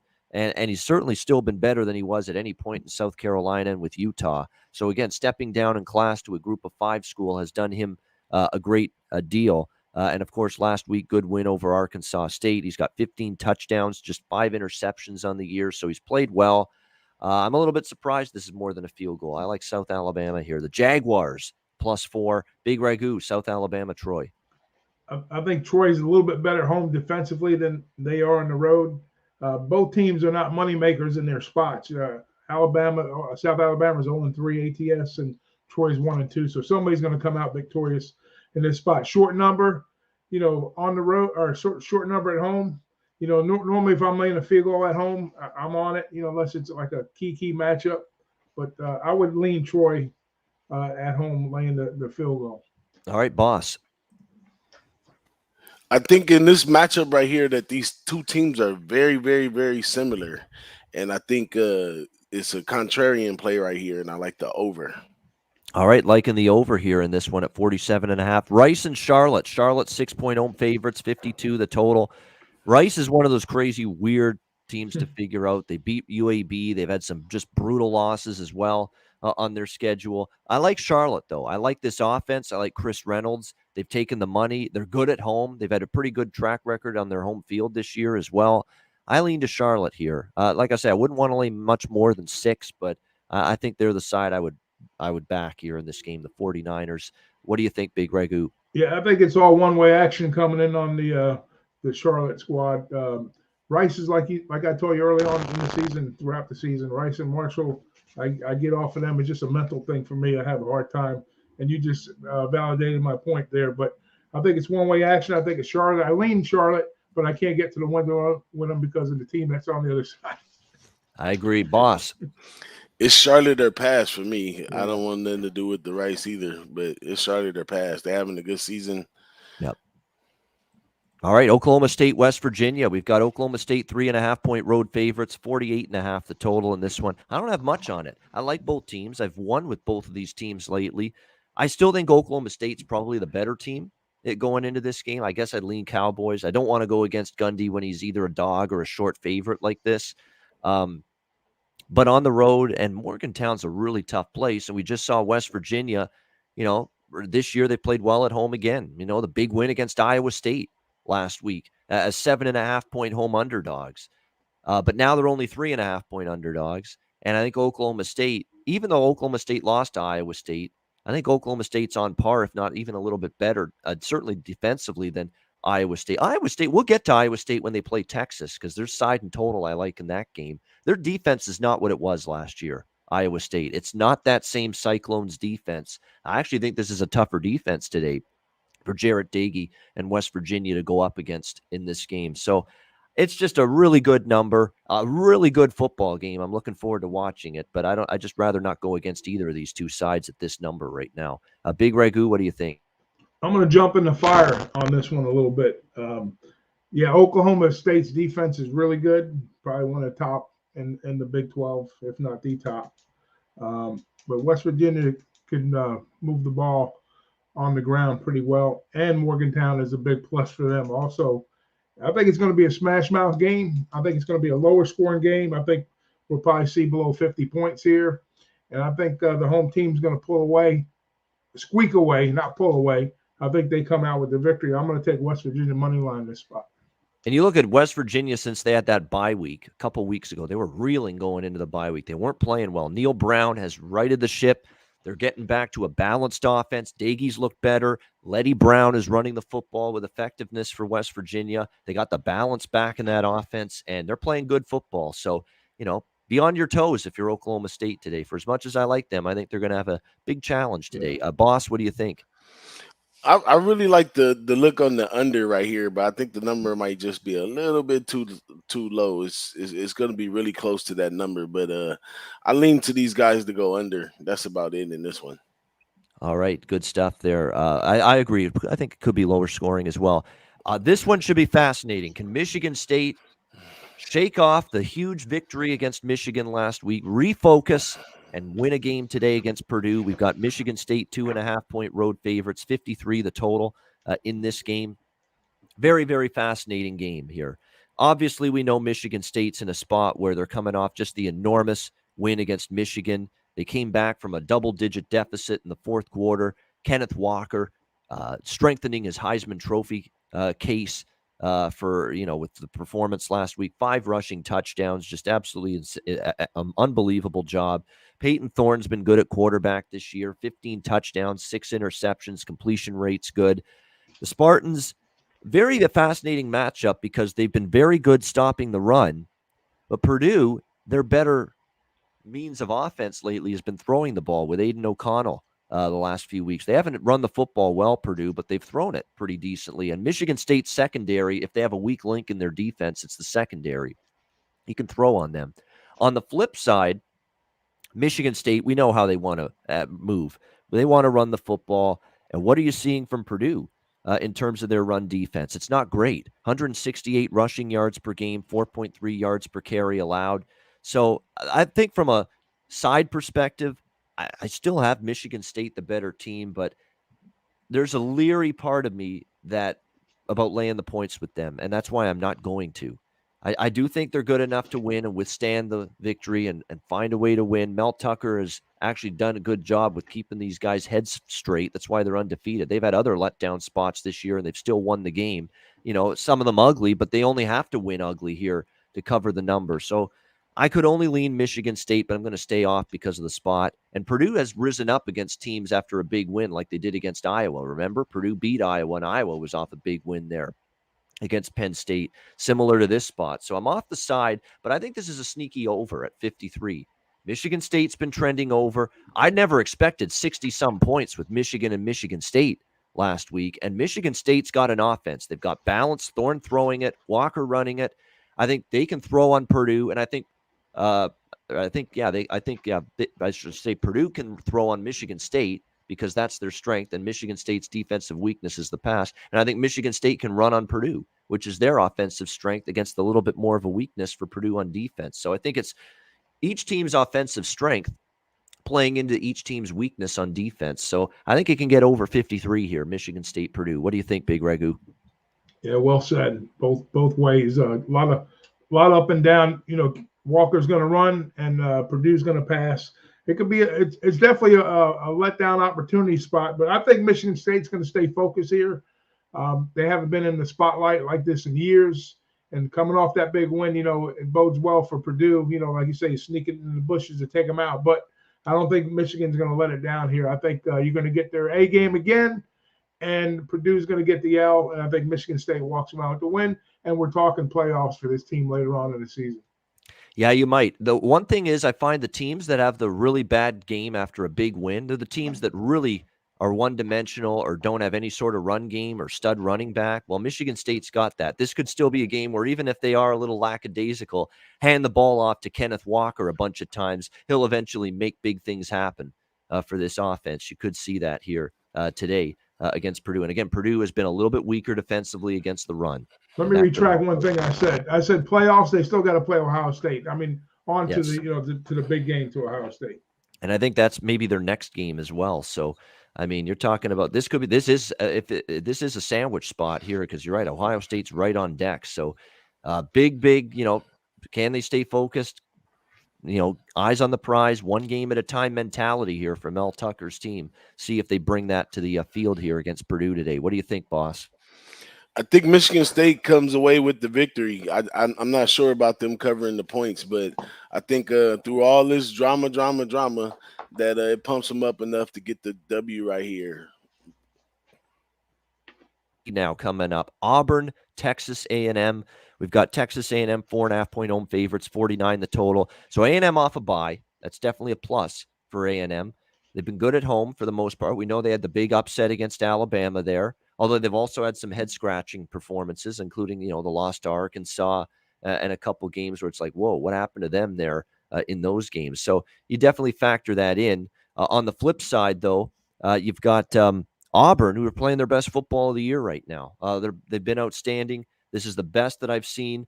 Bo Nix, a situation here where he's played his best football of his college career. He's even played well on the road, which has been absolutely significant because that's where his struggles really were. I don't know. It's a tough one for me. Auburn's really playing well. I'm not in a rush to get in their way. They're getting 4.5. I could easily see this being a 3-point win for somebody, in this game. So if I had to lean one way or another, I'd lean to taking the points here with Auburn. And look, Auburn's got a little explosiveness in their offense. Calzada, a bye week, and he played well before the bye. Could the game slip over this total? It's only in the high 40s. It could, so I lean that way. Big Ragoo, what do you think? This is going to be a barn burner, I think. Also, a last possession type of game, barring one team doesn't implode with turnovers. But like you said, Auburn is hitting their stride now. Nix is playing great. A&M is up to it to the task. Also playing at home. Both teams, if you've been backing both teams in their roles, like 4-1 ATS at home, A&M has been, and Auburn's been good on the road covering the number 2. So this is a game I just want to sit back and enjoy and watch, not get involved. That's a tricky number with the 4.5 too. So I think it has like a field goal type of finish. And if you're thinking that way, you got to take the points, right? But it can go either way. I think it's going to be a good football game, and I'm going to pass and watch it. All right, good stuff, boss. Auburn A&M. Muted. Off to Brady Harsin, man. Like, he's been really getting at those guys over there, coaching, and makes wonders. Look at Bo Nix, how he's playing on the field now. So I'm kind of afraid of going in here, but Texas A&M off a bye, and I think Jimbo been playing his trick bag well, and he already got his main opponent, which was Alabama, and we seen that it was total different offenses for up until that point of the game. So the offense is wide open again at Texas A&M.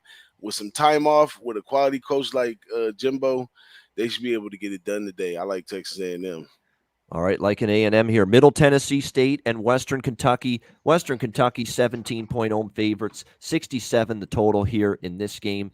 Big injury news here for Middle Tennessee State. Chase Cunningham is out. Of course, Bailey Hockman's already transferred out of the program, so they're down now to Mike DiLiello at quarterback here today for the Blue Raiders. He replaced Cunningham against Southern Miss, 8 for 12, 78 yards. He did have 2 touchdowns, did play all right, but now you're going to have to see how he plays. Defense knows what's coming on the other side.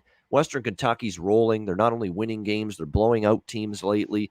The money's come in on Western. I think a lot of it because of the injury at quarterback to MTSU, and I agree with that. I think this could get away from Middle Tennessee. And Western Kentucky and that passing offense, and with how fast they play, teams like that can make, 17-point favorite look short if they have it rolling on offense. So I lean to the home favorite here.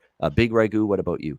Yeah, ton of offense we know is coming from the Hilltoppers. MTSU, they've struggled. They've struggled away from home, and then their issue just got a whole lot worse with the injuries and the departure. So it's got to be Western Kentucky or pass. All right, we got Conor Mac with us again. Conor, how about you? MTSU, WKU. Western Kentucky game. Sorry, I had to get some bets in. No problem. All right. This is a pass for me. Western Kentucky has been able to cover it though. The last few games, their defense has played better, especially that last one against Charlotte. I'd lay it the 17.5. I'm not going to bet it, but that'd be my lean here. All right, boss. I like Western Kentucky as well. I mean, if you land points with a team with an offense like Western Kentucky, hey, I can't say you can't go wrong, but you're doing it well thought of. So I like laying the points with Western Kentucky. Colorado State, Wyoming. Colorado State 3.5-point road favorites, 41 the total. Lean under. I think this is low scoring. Colorado State may be showing signs of coming back down to earth. Wyoming's been one of my big disappointments this year. Let's be honest. Wyoming has certainly been that. I have nothing on this game. I didn't even bother trying to bet it. I knew right away this week, these two teams at this price, no, I wouldn't be on it. What do you think, Conor Mac? Colorado State, Wyoming. I don't want to side, but I lean under. Wyoming at home, man, they can't score. Maybe here at home they can score a little bit. That's been ugly to watch that offense. So I know it's 40.5, but under here for me. All right, Big Ragoo. I think Ball has left the building in Laramie lately, but especially when it comes to cashing tickets anyway. But I would have to lean Colorado State. I'm going to listen to the expert, the Mountain West guy, in a minute, but I would have to either lay it or leave it. Yeah, it's I'm not a big Adazio guy. I know Colorado State's kind of been better the last month, but I'm still not rushing to lay points with them on the road. What do you think, boss? Colorado State, Wyoming. So we get in Wyoming in their element at home, cold weather. So a lot of points to them, but they are going to start Levi today, and Levi doesn't give them many options, especially throwing the ball. So they're expecting to run the ball a lot today. This is a big game for them. This is the big border war. What is it called? The border war. And they get the bronze boot for this one right here. But Colorado State has been playing a little unexpectedly to me. They're playing some awesome defense. They're getting to the quarterback and all that good stuff, but it's not going to do them no good because this team is coming to run the ball down their throat. You know what I mean? So it's going to be real physical for Colorado State. I think Colorado State slips into the Colorado State they were before just because the defense is going to be really, really physical. They're going to limit some of the things that they can do with considering the weather and the type of defense that they play.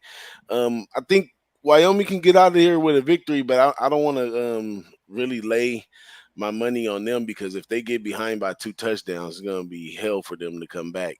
But I like the under in this one. This is, you're getting weather, you're getting bad offense, you're getting great defense. It's like all the mixings of a good Long Island under. Yeah, it definitely feels. And by the way, Levi Williams, unless he all of a sudden developed a cannon arm since the last time he started, which he hasn't, this is going to be a dink and dunk offense. This is going to be a run heavy offense. There's only 5 yards per pass last week for Williams in that game, so they're not exactly stretching the field. So that certainly benefits the under, no question about it. All right, NC State, Florida State. We've got NC State 2.5-point road favorites, 55 the total in this game.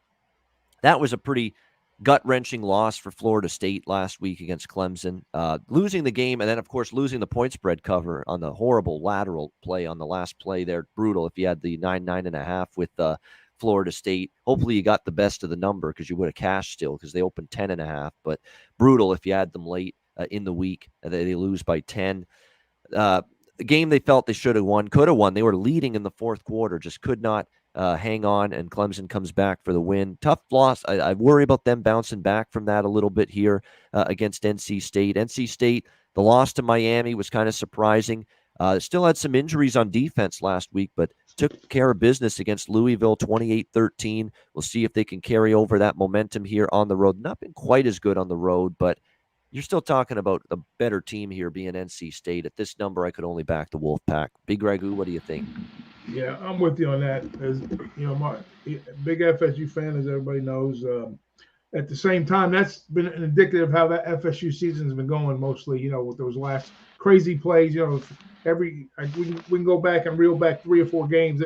The fourth game that's happened to them like that, more or less. But yeah, I think they left it out there. I think it's going to be a tough, and even throughout the history with this matchup, going back to Bobby Bowden and who was the coach back in the day with NC State, they've always had FSU's number. It seems like even when FSU was in the glory days, but I think NC State's the way to go here, laying the 2.5 points. Yeah, Bowden, Jimbo Fisher, freaking Willie Taggart. Well, the one coach that was for NC State, he used to be an assistant for Bobby Bowden.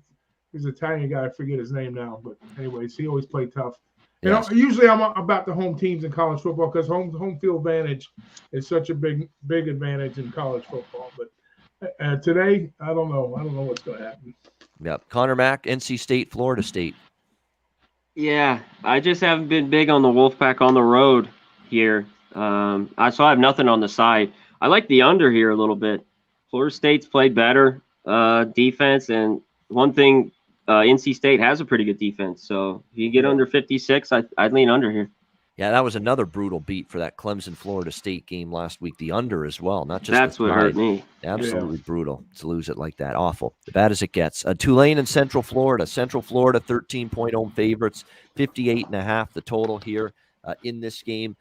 Central Florida, we know that obviously they've had their share of issues with the quarterback position, really since Dylan Gabriel got injured. We'll see if they're able to keep it going here. But Mikey Keene finally had a better game last week, albeit it was against a bad Temple team, but it's a step in the right direction for Mikey Keene. He finally, 5 touchdown passes. Malzahn was happy with the progress in the offense.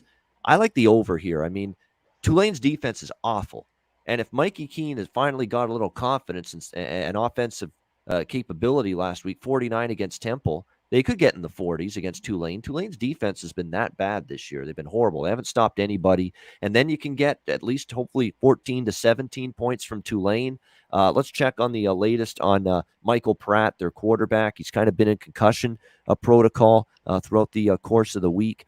He's questionable still. He didn't play last week. It was Kai Horton at the quarterback spot for Tulane. Pratt has been practicing all week, so it makes me think he is going to play for Tulane in this game. It does. If he's been practicing all week through a concussion issue, that means they probably think he's going to play. So that's good because he's still their best option at quarterback. I think it goes over 58.5 here, Tulane, Central Florida. Conor Mac, what do you think? I want nothing to do with this one. I just don't want anything with Central Florida since the injury with Gabriel. I don't want Keene laying 2 touchdowns here, even against the Tulane team. Finally, they got a cover last week against Cincinnati, but I don't want to back them in this spot either, so it's a pass. All right, Big Ragoo. Yeah, Tulane, they did get the cover, like Connor said, against Cincy. I don't know. UCF, they can give up points. Their offense is a little bit on the downside, which we know that. But I think you might be right about that lean over. I leaned over when I first looked at this game. I didn't want to lay the 2 touchdowns, but this could be a spot for UCF to maybe try something other than what they've been doing, against a bad Tulane defense. So, and they, we see how Cincinnati comes at it. Tulane comes out of that game against Cincinnati, whether they get banged up or not. So, I would lean to the over and stay off the number. Lean over with you, Ian, on the total. I have 60 points. Yeah, I think that's all we're asking for, 60. Yeah. And Central Florida put 49 against Temple. They can, I think, get close to that against Tulane today. Yeah, thank you for the dono, high heavy 08. Thank you very much, $9.99 dono. We appreciate it. Yeah. Boss, what do you like here, Tulane, UCF? I'm gonna go with Gus Malzahn and UCF. The number looks a little trappy. There's a potential backdoor cover, but I think he definitely gets the win at home today. So we'll see how that goes. I'm not getting to the window with it, but I like them minus the points. All right, next up, we've got Utah State and New Mexico State. Utah State, 18.5-point road favorites, 72.5 the total in this game. In a game where both offenses are the better units on both of these football teams, there's no denying that. Their strength is offense.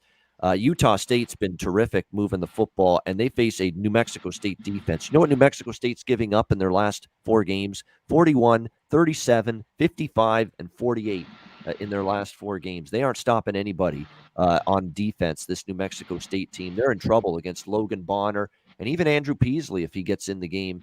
He's played well, too, for Utah State. And under Blake Anderson, he's done a good job.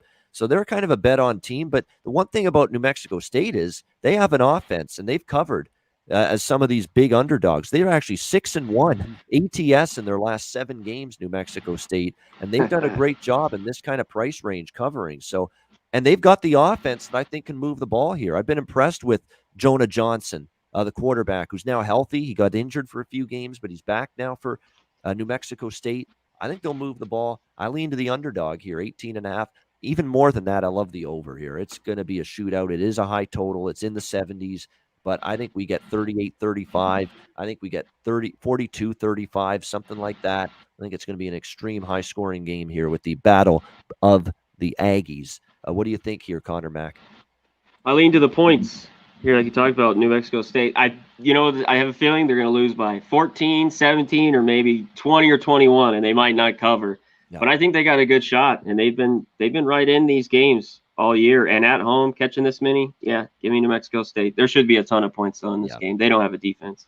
There should be. I mean, you look at the last few New Mexico State games too. 82 points last week, 73 points the week before, 68 against San Jose State. And San Jose State's not got a great offense, and they've had a quarterback injury to Starkel, and their defense is pretty good, and they don't play fast, and they still got to 68 points in that New Mexico State-San Jose State game. So I think the over gets there, even though it's 72. What do you think, Big Ragoo? I think I'm dizzy right now listening to you guys talk about all these points up and down the field, but I don't know, 71 points. I lean the other way.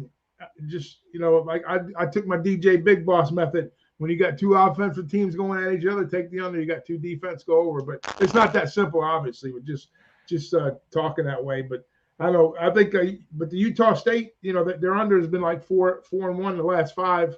Yep. And then 7 out of 2 the last 9. So I don't know. I think they both can score, like you say, but I'm not getting to the window either way. But I would lean towards the under. All right, boss. How about you, the Mountain West guy?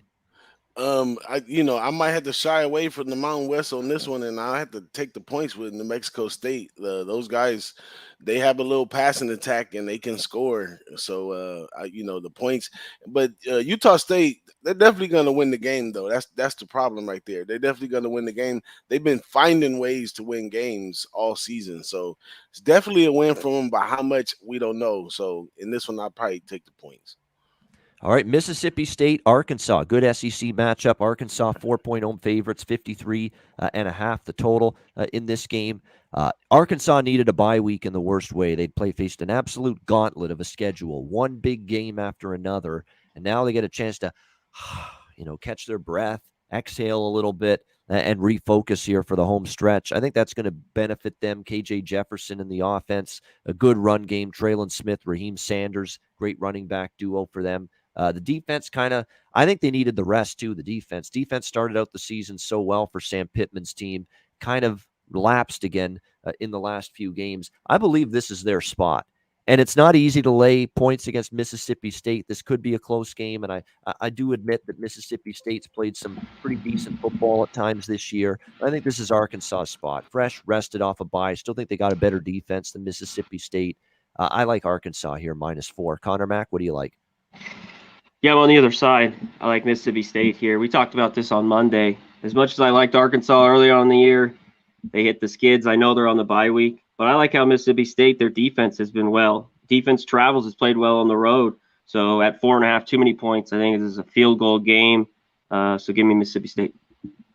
Yeah, they have played well. Mike Leach and Will Rogers at quarterbacks played well. That was a good win against Kentucky. Really, the only losses, Memphis, LSU, and Alabama, and The only blowout loss was Alabama. The other 2 losses were 3 points or less. So it kind of lends credence. This could be a close game.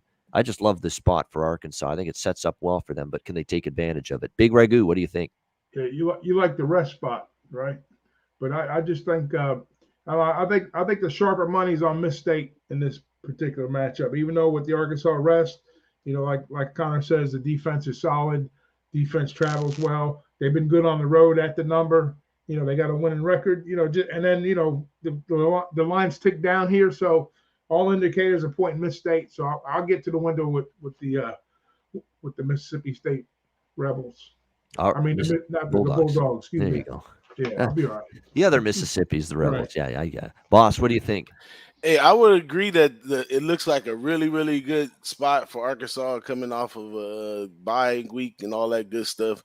But I also say with the number and all that, it's just a little too cute. It's just a little too cute. We seen that this Arkansas team, they bread and butter is in the run, and if you can slow down the run, then you can confuse them a little bit. But I like that they both play pretty good defense. The under could be a good lean in this one. But I like what y'all saying with Mississippi State too. But I'll just sit back and watch this one. All right, good stuff. All right, next up as we continue along here, we've got Georgia Southern and Coastal Carolina. Next up, Coastal 16-point road favorites, 56.5 the total in this game. Wow, this is it's a lot of points to be. I don't want. This is not the time of year I'm comfortable with Coastal anymore because they had that loss. They was kind of a sleepwalk against Troy, and they didn't cover as big favorites. And the one thing about Coastal is teams have run the football against them, and that's what Georgia Southern's pretty much. That's pretty much all they can do is run the football, and that's all they want to do because they run triple options. So, I think this could be a sneaky home dog. I don't love it, but I lean Georgia Southern. Connor, Mac, what do you think? I'm passing on this one. I don't want to lay points with Coastal on the road, and they bit me a few times laying them. So this game's a pass for me. All right. Yeah, we'll do noon best bets, early best bets after this game. Big Ragoo, what do you think? Yeah, I would lean under the spot here. I mean, I know Coastal can score points, but to have them get upstairs and get that big number against a team that's going to try to slow it down, I would probably say, if the ball's not turned over a bunch, I think this game stays under the total. Boss. Man, I lean that way, like Big Ragoo is saying too. I lean on that under, but you never know. McCall sometimes if they allow him to just sit back there and launch it, he gonna throw it all over the place. So, in that respect, that's another reason why I'm scared of the side too, because sometimes they play down to their opponent, but sometimes they play way above. So I don't know, getting them points or giving them, you get like the same nasty taste in your mouth. So it's a pass for me, but go McCall. I want to see that guy in the NFL. All right, good stuff. Noon best bets. I'll start it off. I'm Wake +3 against North Carolina for me. Early noon best bet. Big Ragoo. The big, let's see. I was on Pittsburgh early. Pittsburgh. All right, Pittsburgh. Laying the points. All right, there you go. Pittsburgh. That's full game, right? Minus full 21. Game. All right, there you go. Pitt minus 21. Conor Mac, early best bet if you got one. Yeah, I'll give a side and a total. Get Liberty. I know it's dropped a little bit, the 9, and I'm on the under. Illinois, Minnesota, 44. There you go. Liberty plus the points. Illinois, Minnesota under for Conor Mac. Boss, how about you? An early best bet. Muted. So I'm gonna piggyback off of you, Ian, and I'm gonna take that first half in Wake Forest. All right, Wake Forest the first half. Liking the Deacons in that one. All right, let's move on to Marshall, Florida Atlantic. Marshall, 1.5-point road favorites, 57.5 the total. Florida Atlantic hasn't lost at home yet this year, and yet they're a home underdog. That's a little peculiar. Now, Marshall's been up and down. They've had those 3 losses to Middle Tennessee, to App State, to East Carolina, and then they bounced back. They barely beat Old Dominion, although Old Dominion's improving. We'll get to them. North Texas, and then FIU, who's just absolutely in shambles right now, and they beat them 38-0 last week.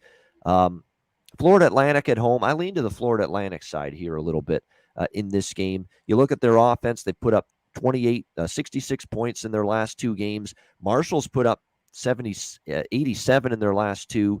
And And the over's kind of appealing to me. Marshall plays fast, and we haven't seen Marshall usually in the 50s. They've been in the 60s a lot with their totals. So I think there's some value. Marshall FAU over, and I lean to FAU as a small home dog as well. Conor Mac, what about you? Marshall FAU. I like FAU a little bit as well. I'm not going to bet this one. Marshall drives me crazy. I don't like I don't like betting with them, against them, especially this year. But I lean FAU in this one. All right, Big Ragoo. Yeah, I lean Marshall. I mean, no, take that off. I hate Marshall. I lean FAU. I mean, but perfect at home. Marshall's a team that I can't figure out, and I'm not getting to the window either way. But I think it's a good spot for FAU actually. But depends on which Marshall team shows up. I was thinking the over possibly, but you never know with Marshall. They always throw my shit in the toilet. Yeah, no doubt. And look, N'Kosi Perry getting better a little bit. And look, 15 touchdowns, 4 interceptions this year. Remember, this guy was recruited from Miami. He does have talent, and I think he's thrived in the step down in class here, playing in Conference USA here for the Florida Atlantic team. Yeah, he's a local kid, Perry. He played at high school up where I live. Yeah, and he's definitely played better lately. And look, Marshall's defense is hit or miss. So that's why I think FAU can win. I lean, and the over can get there. Boss, how about you here? I think both of these teams are Dr. Jekyll and Mr. Hyde, especially Marshall. But I don't think you'll know what you're getting. You might get a snake out in the bag right here. So I'm going to leave this one alone. It's a hard pass. All right, nothing wrong with that. Hard pass. We move on. All the rest of the games now are at night. So we'll go and we'll start with Iowa Northwestern. Iowa 12-point road favorites, 40 the total. Under or pass for me. I don't want to lay 12 with Iowa and pedestrian offense. Great defense, ball hawking defense, and they could definitely force Northwestern into a bunch of mistakes, especially from quarterbacks that have made a ton of mistakes this year for Northwestern, but it's still not the kind of points I want to lay. I don't want to take Northwestern either. They've been a bad year for Pat Fitzgerald's team. I would lean under, if anything, but nothing on the side. Conor Mac, what about you? Yeah, I'm not going to bet this. Well, this seems like a get-right spot for Iowa against Northwestern team that can't throw it well. Iowa's defense has taken some hits, linebacker, the secondary, their corners. But, yeah, it's a lot of points on the road. But, yeah, I'd only be on the under in this game. There's no way I'm taking the over. And that is true. They've suffered some cluster injuries on the defensive side of the football. That was Wisconsin, of all teams, just moving the ball with a ton of success last week against Iowa. So it looks like that defense, which started out the season so strong due to injury, maybe some attrition, wearing down a little bit thin because of the injuries, not playing the same way. So that's another reason why I'm reluctant to lay doubles on the road here. Big Ragoo, what do you think? Yeah, both of these teams are offensively challenged. One more than the other, obviously. Northwestern is, but they're playing home where that used to be a good spot for them. They're 2-3 ATS, 3-2 overall at home, but I don't see them beating Iowa. I have my rule, like I say, 40, 41, 42. I'm on the under, so I'm there with it. Give me the under. All right, good stuff. Big Boss, what do you like? I'm tempted in this one to lay the points. Go ahead and lay the points. This is a bad year for Northwestern. They're nothing like the team that they used to be or anything. And you're getting a little bit under 2 touchdowns. Lay the points. All right, lay the points, says Boss. All right, moving on now. We've got, as we continue along in the Saturday night slate here on this Saturday card, we've got Oregon State, Colorado. Oregon State, 11.5-point road favorites, 55 the total. I'm actually taking Oregon State here. I don't usually love laying double digits with a team like Oregon State, but Colorado is just not, I don't trust them here. Oregon State's actually been good the last several games as road favorites, believe it or not. They've been better in that role. I trust their offense to move the ball here against this Colorado team. And look, Oregon State's defense can be choppy at times, but it's going to be this is a huge step down in class. They've played some better offenses in recent weeks, and this Colorado offense isn't one of them. I think there's an opportunity for Oregon State to win decisively here. So I'm on the Beavers here in this one. Conor Mac, what about you? Yeah, I'm not playing this game at all, but I lean Oregon State. I haven't put a bet. There's no way I'm taking Colorado in the spot. All right, Big Ragoo. Yeah, I'm off the game too. Colorado, have trouble taking care of the football at Oregon State. I think the number is a little too high, and I can't trust Colorado, so I'm off. All right, Boss. Give me Colorado team total over. I think they find a way to score some points in this one right here, and it's probably really, really low for them considering how bad their offense is. But in this one right here, it's more of a lower tier of the Pac-12, and these teams been playing each other year in, year out. I think the running attack from Colorado may get them in the end zone a couple times. All right, good stuff. All right, we move on now. Next up on the slate here, we have Tennessee and Kentucky. We've got Tennessee 1-point road favorites, 57 the total. I'm on Kentucky here. I mean, I understand people liking Tennessee, and Hendon Hooker's certainly been better at quarterback for them since he's taken over. But Kentucky, they've had some bumps. Obviously, the Mississippi State loss was not very good last week. They played Georgia before that. I think this is their chance now. Remember, before the season, a lot of people thought Kentucky was going to be better than Tennessee, and Tennessee at times has outperformed what people thought, played a little bit better. But I've been pro Kentucky all year. This is the weakest opponent they've played the last few weeks. They're home underdog now, 1.5. I think they're the side here. I like Kentucky +1, +1.5. Lean over the total as well. Big Ragoo, Tennessee, Kentucky. Yeah, I'm with you on that, Ian. I think it's a short number. I have Kentucky a field goal better here in this spot. I think the wrong team's favored. 2 tough games against Georgia, Miss State, and it's a get-right spot for them. And I know a lot of people putting stock in Tennessee's offense and the improvement there, but Kentucky's a quality football team playing at home. They're basically undefeated, and I think they continue that streak today. Yeah, the better defensive numbers, definitely Kentucky. Yards per play, a lot of those metrics, Kentucky, the better defensive numbers than Tennessee. So keep that in mind, especially when you see the way things have gone throughout the course of the year. Again, I think for Will Levis, too, facing this Tennessee defense, this is going to be the chance for that offense to finally get going. We've seen Tennessee give up 83 points in their last 2 games. So I think Kentucky bounces back here. Conor Mac, Tennessee, Kentucky for me too, and I'd go over the total in this one. They don't want to lose 3 in a row. That'd be, if they could win this one, then they got Vandy, they got New Mexico State, and Louisville. They could end the season real well with 2 losses. So big game here for Kentucky at home to get right and lean over. I'm going back and looking. I was pretty sure of this, and now it's backing me up. Every total for Tennessee that's been in the 50s this year and not the 60s has gone over the total. So that's why I think there's value. Tennessee's going to play extremely fast. Kentucky's now an offense that's willing to take some shots, a little bit more explosiveness in their offense. So that's why I think 57, we can get there with the over there. Boss, what do you think? I'm loving the over in this one. It's over a pass for me. I like. I think both teams go at it. I think we might even get in the overtime or something with this one. So I like the over in this one. But Boise State, Fresno State, we've got Fresno 5-point home favorites, 61 the total. I lean a little to Boise here. I like Boise early in the week. Now I'm laying back a little. I mean, this Fresno team, I really like their offense a lot. Jake Hayner. When you look at Boise State, there's some games where it looks like, wow, they played good on defense, but really BYU went up and down the field against them and just turned it over. Utah State went up and down the field against Boise State and just turned it over and missed field goals and problems in the red zone. Fresno's not the kind of team that struggles in the red zone, and this could be a game where the dam bursts a little bit for Boise's defense. And if they fall behind, they got to play catch up. I don't know if they're the offensively they've been as good as I thought they'd be with Bachmeier to do that. So I was leaning Boise, but I've kind of talked myself out of it. The total's gone up. I could see why. Fresno's definitely a team that's gets in a lot of shootouts. Not so much Boise. It's getting up there, but I can see why the move toward the over initially. 61, though, now pretty high. Conor Mac, Boise, Fresno. Yeah, this game was a pass for me. This is just strange line. It's right at 5, this number. Fresno's played a lot better lately. Big win last week. Maybe a little bit of a flat spot.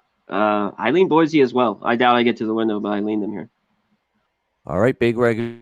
Yeah, I was leaning Boise also, but I'm off of it. I know Fresno could be pretty dangerous.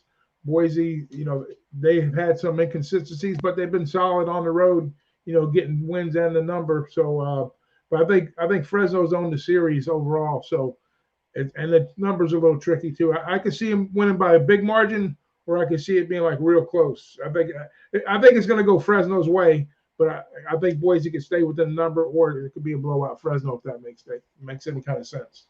All right, good stuff. Yeah, the morning best bets were Wake for me, Big Ragoo, Pitt -21, Liberty plus the points, Illinois, Minnesota under for Connor, and Boss was Wake Forest first half. There you go. Those were the early best bets for Gorilla Fit, asking in the chat there.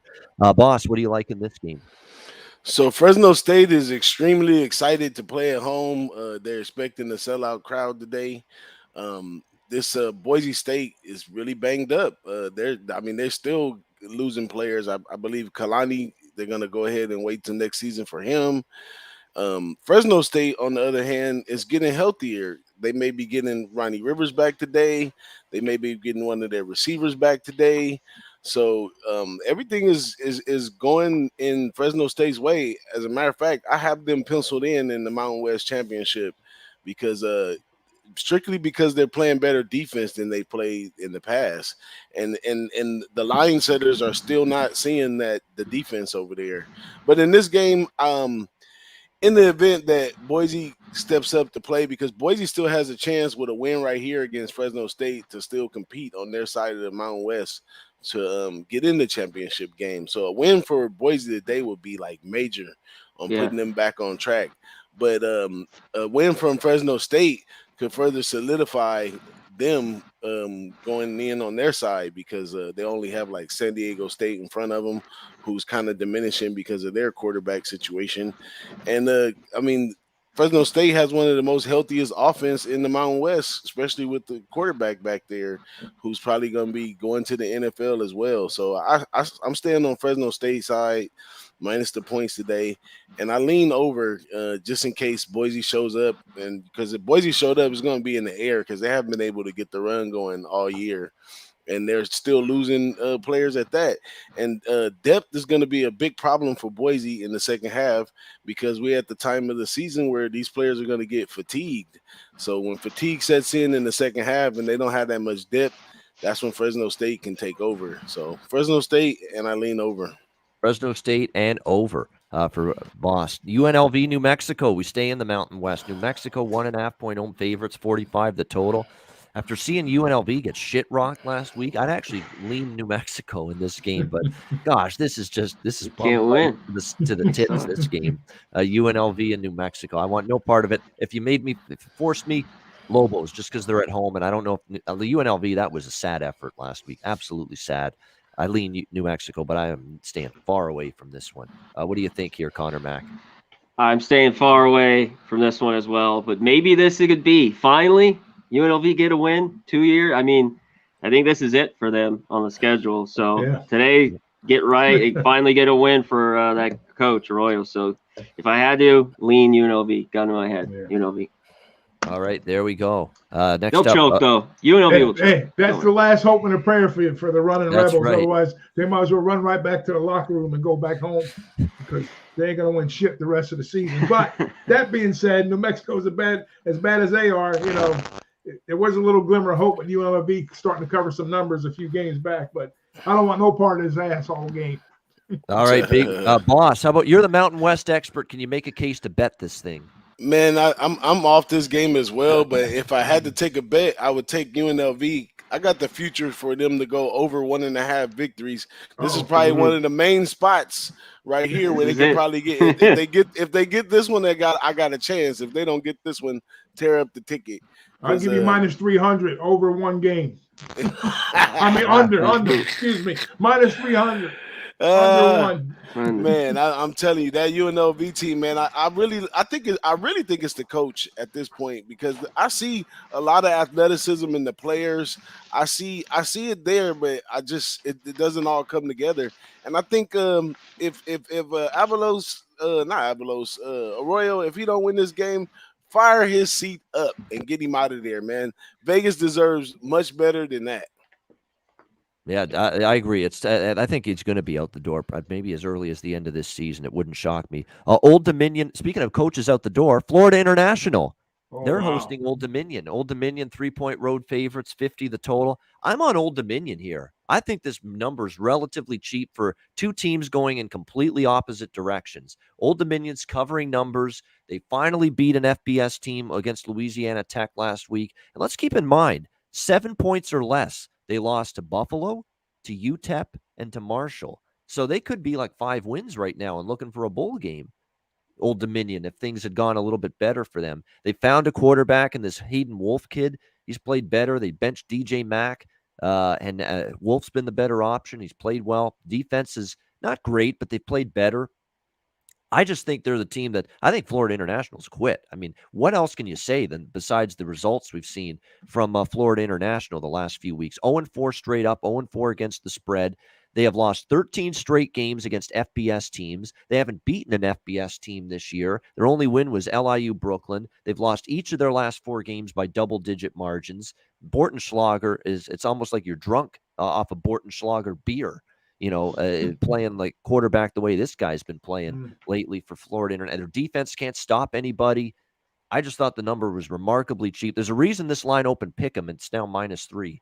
People seeing what I'm seeing. One team's going up and the other one is just free falling down. I like Old Dominion. Conor Mac, what do you think? I lean Old Dominion as well. We've been talking about it for the last few weeks, like you were just saying, Ian. They're playing a lot better. They started covering numbers. They win last week, finally. I lean them, but now they're laying 3 points on the road. I mean, so just a lean for me here, Old Dominion. Yeah, that is. It's like we're talking about road favorites and winning on the road, which is not something Old Dominion's done a ton, but the warning signs are there for Florida International. It's a hard team to back right now. What do you think here, Big Ragoo? Yeah, they got to be a fade team all the way out the rest of the season without a doubt. Just you got to pick your spots evidently, and this might be a good spot for OD. Like you said, they're playing a lot better. Got that FBS win against a team that is definitely mailing it in. So it's got to be OD or pass. But I'm not gonna pass. I might tell you on that one, Ian. All right, no more than a field goal though.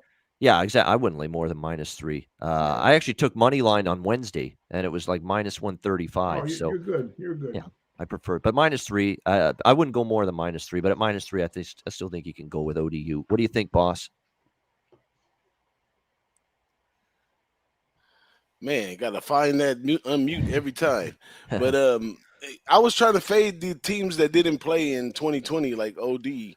And I think out of all the teams that didn't play, I think they're one of the toughest teams to bounce back. They got a pretty good defense, and they're in the game in a lot of their games. And I think here's a spot on a team that just refused to play defense for them to finally get some points up on the board and win a game. So I like OD in this one.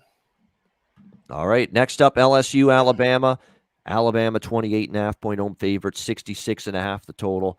The only plausible bet for me in this game is either Alabama first half. You could go that way, which is a minus.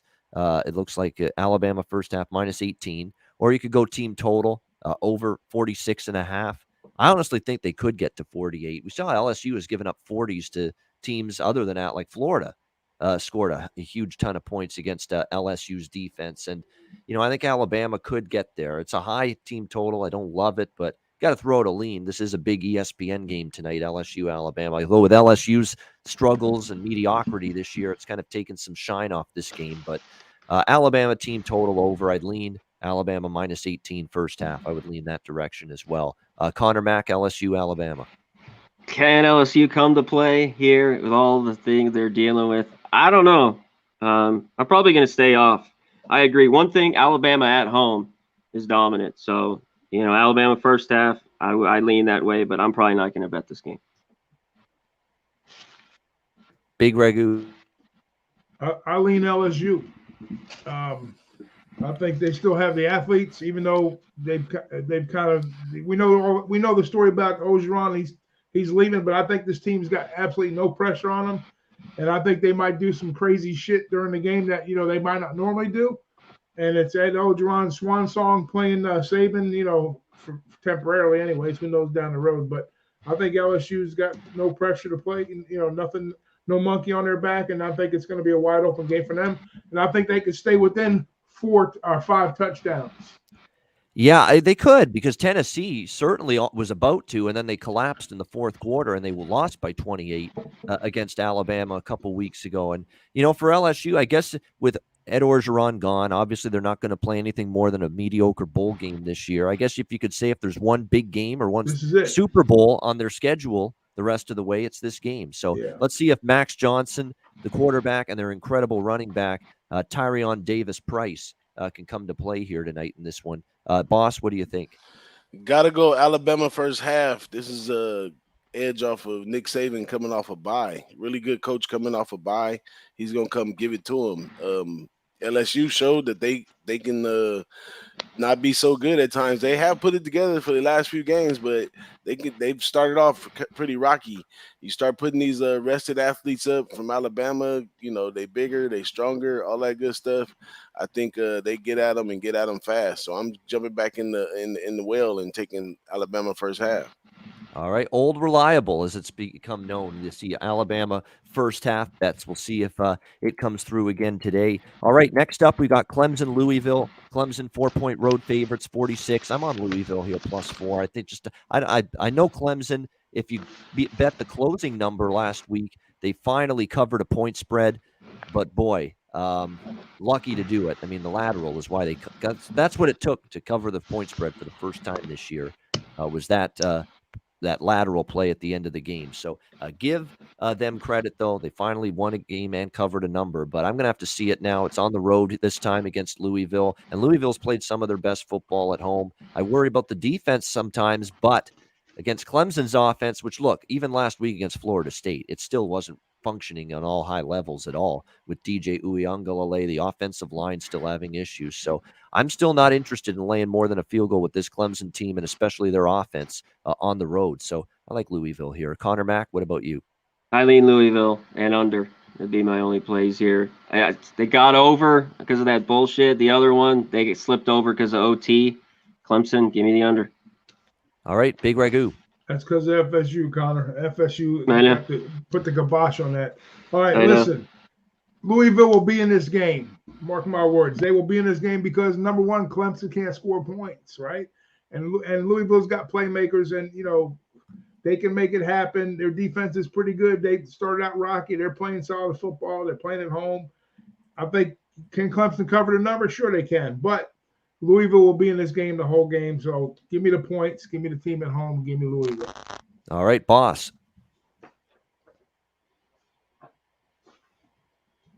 Mute. Boss is muted. Here we go, the 10th week, and they still setting the line to bait people in to bet Clemson again. Coming off a win, they're giving you a short number. Looks so good right there. But I agree with Big Ragoo. Louisville got something to offer.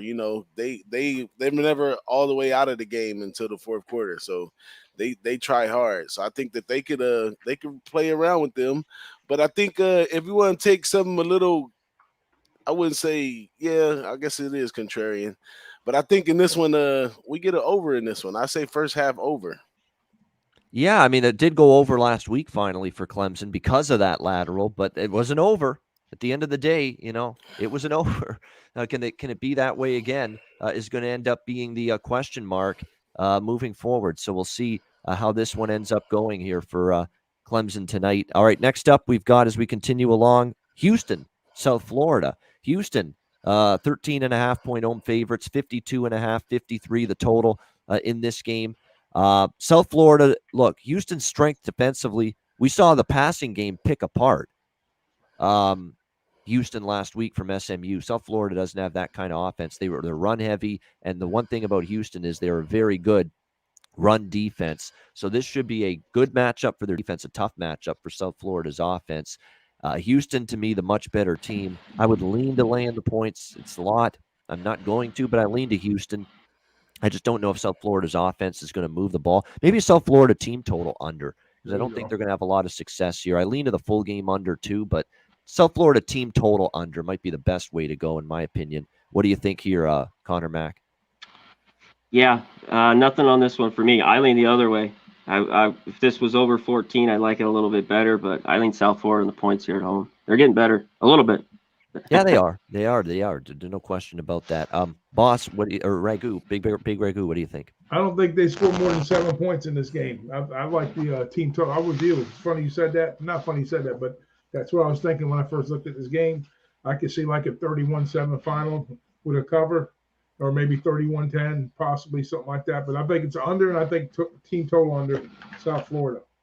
Yeah, I mean, he's still no kind of prolific pocket passer, Timmy McClain, even though he's taken over at quarterback for South Florida. He's still not been great through the air. Boss, what do you think here, Houston, USF? It's a pass for me. I mean, you're gonna wait all day for Houston to get that cover on that one, but they will get it because South Florida is a bad team. But I seen something today that they putting out some new helmets or jersey or making a big fuss over there at South Florida for some reason for the game today. But I'm off the game anyhow. It's going to be wet as hell too. Yes, definitely. Very wet weather in the forecast, so keep that in mind, too, in South Florida today. So that's impacting certainly impacting the total a little bit here in this game. All right, next up we've got, as we continue along, Indiana, Michigan. Michigan 21-point home favorites, 51 the total. I lean Indiana here, but just because of the spot. Usually it's a hangover more for the team that loses that last game, and obviously for Michigan, that was it last week against Michigan State. But boy, this Indiana offense, to say it is rough would be an under. Now, they did move the ball a little bit last week against Maryland, but I don't know if we can compare Maryland defensively to Michigan, and that's the issue here. So I feel Michigan could win by 24-28. That really wouldn't shock me. But at the same time, I wouldn't be shocked if Michigan's struggling all game long to pull away from Indiana after the just obviously a very tough loss, first loss of the year against Michigan State last week in that big game. So, and again, Michigan's offense still with McNamara, it's solid, and the ground game with Corum and Haskins is solid, but enough to trust them as 3 touchdown favorites in a potential hangover spot, not enough for me. So, slightly in Indiana. Conor Mac, how about you? Yeah, I want nothing to do with this game. I don't want to back Michigan after that loss. 3 touchdowns. If I had to bet it, I'd take the points with Indiana in the spot, but I'm not going to play it. All right, Big Ragoo. Yeah, I would lean Indiana first half. It's a hangover spot. Just Michigan a little slow coming out of the gate, and then maybe get it going later on. But I lean Indiana first half. Boss. I'm off the game, but I would lean with Michigan. I think they want some get right, but it's kind of difficult with the style of play they're doing because they're mostly a run team, so it's not like they could just come out there and impress people. But I would lean Michigan, but I'm off. All right, we move on. Florida now taking on South Carolina. Florida 20.5-point road favorites, 52.5 the total in this game. I just don't know what we're going to get offensively from South Carolina. We know struggling on that side of the ball most of the season. Zeb Noland is out. Luke Doty is out. We're talking about a third string now. Jason Brown starting at quarterback here for South Carolina in this game, third quarterback of the season. And look, it's not like Luke Doty and Zeb Noland were setting the world on fire. He's a guy that played FCS football at St. Francis. He hasn't thrown a pass yet pretty much for South Carolina. I don't know what we're going to get from this team in terms of offense today against Florida. Florida defensively has been up and down for them. One week they look dominant, and then they give up, 49 to LSU in a loss. We don't know what Florida, but this should be a manageable game for Florida's defense. I would lean to the under here, certainly 52.5 in this one. Florida's offense against South Carolina's defense is good. It's been feisty. It's been decent. It's held them in some games this year. They're not bad on that side of the football, and Florida still often is too much one-dimensional. So I lean to the under here, if anything. Conor Mac, what about you? Yeah, I lean the points with South Carolina the under. There's going to be wind, 15. There's rain in the forecast. So, yeah, I lean under here. All right, Big Ragoo. Yeah, I was leaning South Carolina's way a little bit because of the way the Gators have kind of not approached things, but the way that they've been handling their business.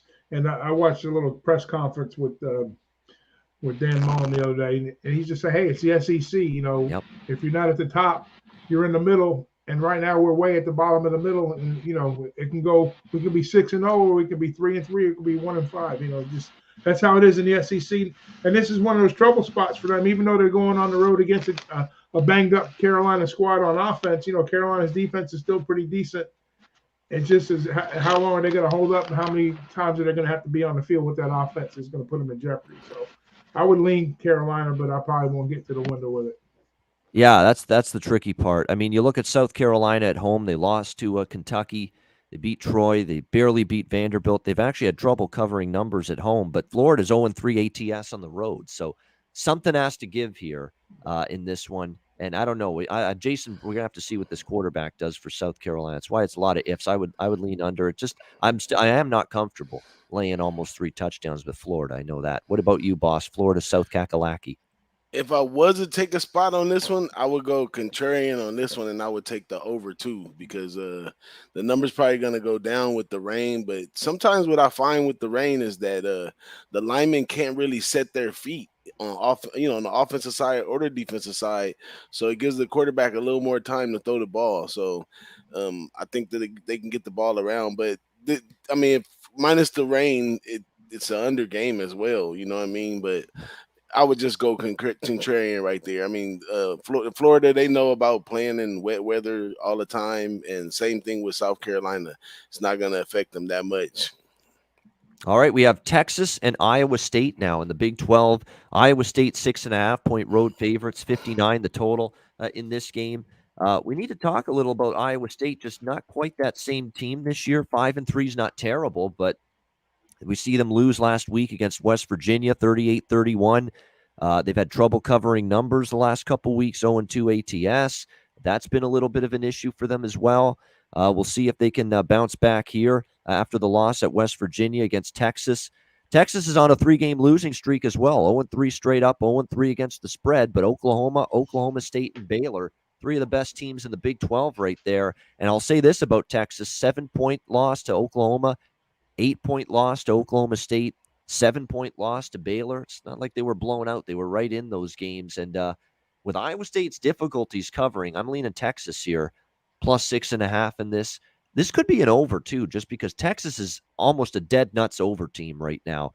They can move the ball with Bijan Robinson, Thompson at quarterback, put up points, but that defense is leaking oil seriously right now. They've given up 35, 27, 55, 32, and 31 in the last 5 games. Meanwhile, you look at Iowa State, what's happened to their defense? They gave up 38 last week to West Virginia.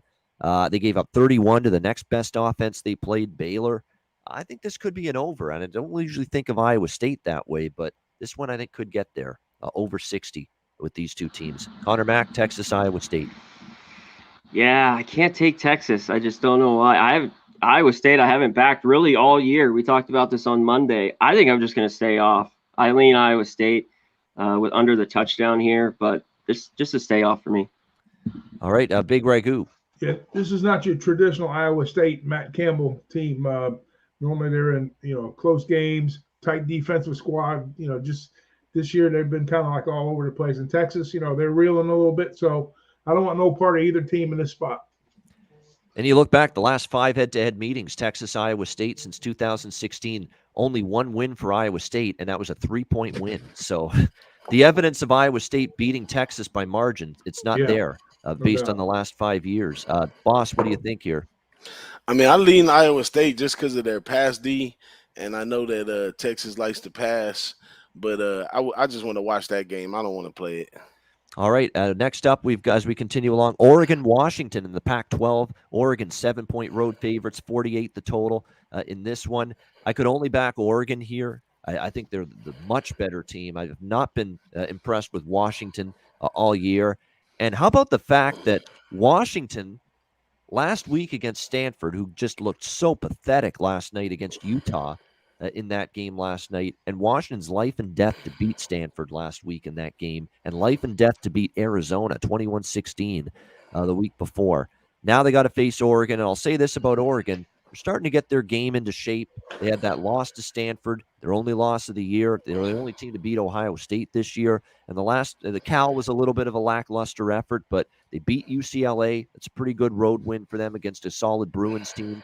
And then they pound Colorado in the last game, 52-29 last week. So I think you're looking at a situation where you've got this Oregon team maybe starting to round into form a little bit on offense.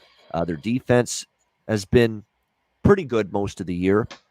And keep in mind, Washington's offense could be one of the worst that they've played all year. So I think this is a good game for Oregon's defense to have a really good effort here. I would lean to the -7 here with Oregon. Again, I think the number's right where I would have it, but I haven't backed Washington yet. I've wanted no part of Washington this year, and I still want no part of Washington. What do you think here, Big Ragoo? Yeah, I like the Oregon spot here, but I'm not crazy about the 7. I know Washington continues to struggle putting points up on the board, and they've been miserable at home against a number like 1-3. Oregon, like you said, I think they're hitting a stride. I think it's a good opportunity to win the game. When they get to the number, that remains to be seen. But I think I still like, and I kind of lean towards the under too because of Washington's defense. Oregon's defense is up to the task. Washington's offense is par below, so I would lean under, and I would lean Oregon. All right, under in Oregon here. Boss, what do you think? I think I'm too late to the party on that under. I think it opened at 51. That would have been nice, but 48 is kind of pushing it. But I also like the Oregon side as well. This is the last team in the Pac-12 that can represent in the top 25 right here is Oregon. So I think the conference, everybody wants them to win. Absolutely. All right, we're down to our last 4, the final 4, if you will.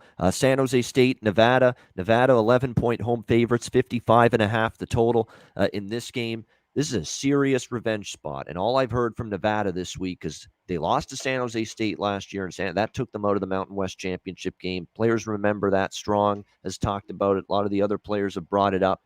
I definitely think this is a spot here for Nevada, where as much as it's a lot of points to lay, don't know if I'd want to step in their way. And it's a lot of points to be getting with a well-coached, good, solid, sturdy San Jose State team that's played better the last few games. But the one thing about San Jose State is the teams that they've beaten them have all been teams that have thrown the football. USC, Western Michigan, good passing teams. And this could be one of the best they've faced in Carson Strong and Nevada here, and a very, very fired up, motivated Nevada Wolfpack team as well. So I would lean to the favor. I don't love that you got to lay a premium here. 11 is a lot, but I think Nevada's really chomping at the bit to maybe exact some payback here on San Jose State tonight. What do you think here, Big Ragoo? Yeah, I think they got payback on their minds. Whether they get it to the number, that's another story. But I think both teams are going to be able to score here.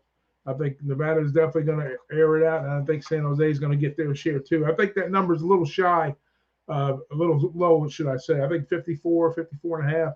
I think we see 60s here. I think we see like low to mid 60s in this spot here. So I look for points, and I look for a solid over. All right, good stuff. Boss, how about you here with this one? Well, we know that San Jose has struggled on the road this year, just really not knowing how to pack and travel well. And they're going to be led by Nick Nash now, who's a sophomore. He's did really well. He's done a lot better than Starko number-wise, believe it or not, because he also can run the ball as well. But this Nevada team, key to their success this year has been their defense and their pass rush. So San Jose State struggles to run the ball, struggles to pass the ball. I think the defense in Nevada might be a little too much for them today. And I'm taking Nevada and laying the points. All right, laying it here with Nevada in this one. All right, UTSA and UTEP next up. Roadrunners and Miners. We've got UTSA. They've been outstanding. 11.5-point road favorites. 53 the total in this game. I think sneaky over this could be with these two teams capable enough offensively. I lean over. I'm not UTEP. This is tough. UTSA has been a point spread darling of mine. So is UTEP though. I've cashed a bunch with UTEP lately, and we continue to see this UTEP team covering numbers, and they're getting a healthy number here. But one thing about UTEP, they have not faced anyone this year, especially in Conference USA play, that's in the stratosphere of UTSA. So let's see how they handle that. A great offense, a great defense, just a complete football team. And let's see if UTEP's ready for this step up in class. So it's a good game to watch. I like both teams. I'd rather bet on both teams, so I'm passing the game. Should be a good one, though. What do you think, Big Ragoo?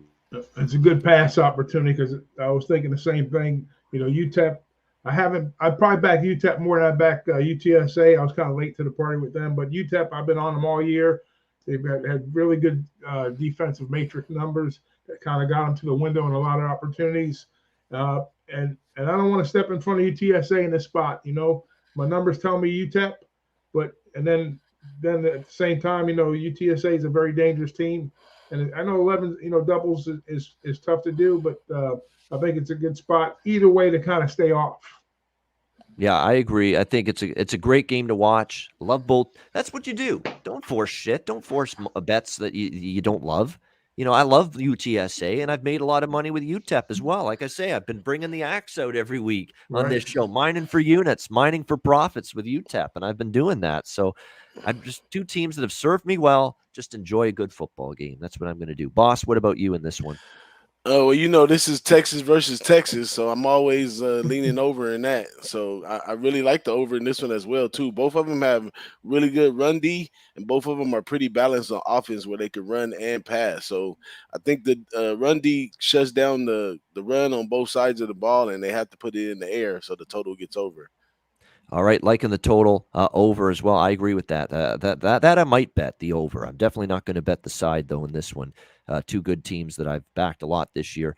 By the way, Dana Dimmel, hats off to him. This is an outstanding job he's doing with UTEP. UTEP was a disaster, a shambles program. I never thought UTEP would have a good season anytime soon in my lifetime. Just a few years ago, they've already gotten to bowl eligibility, 6-2. Yeah, if you want to quibble, you can say they've had a weak schedule. I don't care. You've had a miserable program. The fact you've gotten to 6-2, even if it is a weaker schedule, I don't care. You've still done something pretty impressive in my mind. Dana Dimmel, hats off to him, the head coach of this UTEP team, bowling for the first time in a very long time.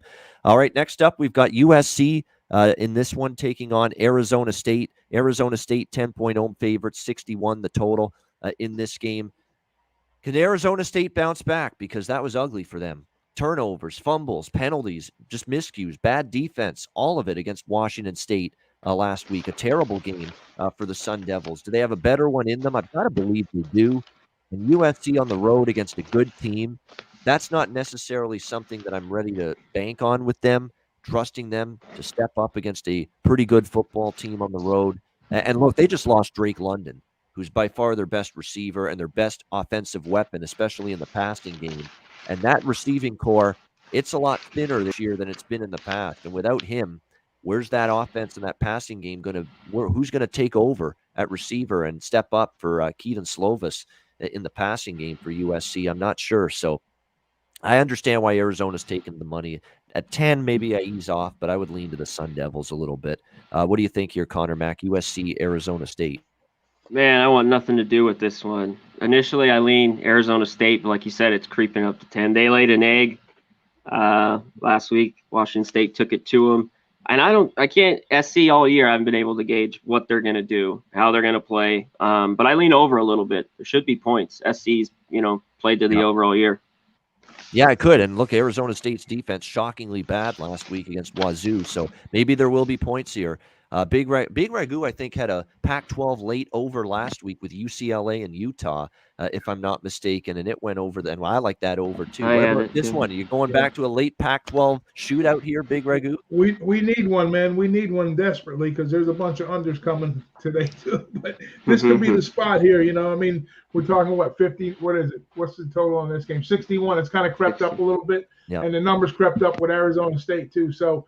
Initially, I leaned to Arizona State. I said, as bad as USC's been playing, I don't know if coming off of that loss, it's the right spot for Arizona to kind of get the doubles in this particular spot. But I would lean towards the over. It's kind of crept up from 59 to 61. So that would probably be the way to go in this one. All right, good stuff. All right, Boss, how about you? USC, Arizona State. I think this is a big game of the day right here. Taking Arizona State. It's Pat Tillman Day out there. They wearing the PTs on their uniform today. They also giving up some kind of special stuff for the service members and stuff out there.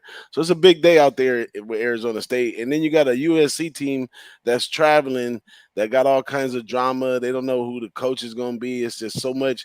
I'm pretty sure some of the players are thinking about where they're going to transfer to and all that good stuff. So I think it's just too much turmoil. Time to throw in the towel for USC. It's the Arizona State team that needs to get back on the road. The line is already letting you know that they got a good chance of winning. So I think you go ahead and lay the points and take Arizona State today. First half. First half. Okay, liking them first half. Arizona State first half. Yeah, a little bit better of a point spread. Hopefully they come out straight. They should after I think that was just one of those games you just stink. It's a clunker. I don't think it's a sign they're a horrible football team all of a sudden because they're still pretty. I like Jaden. Just had a shitload of turnovers. Yeah, like 5 turnovers. Yeah, you can't win that way. I mean, you just bury yourself.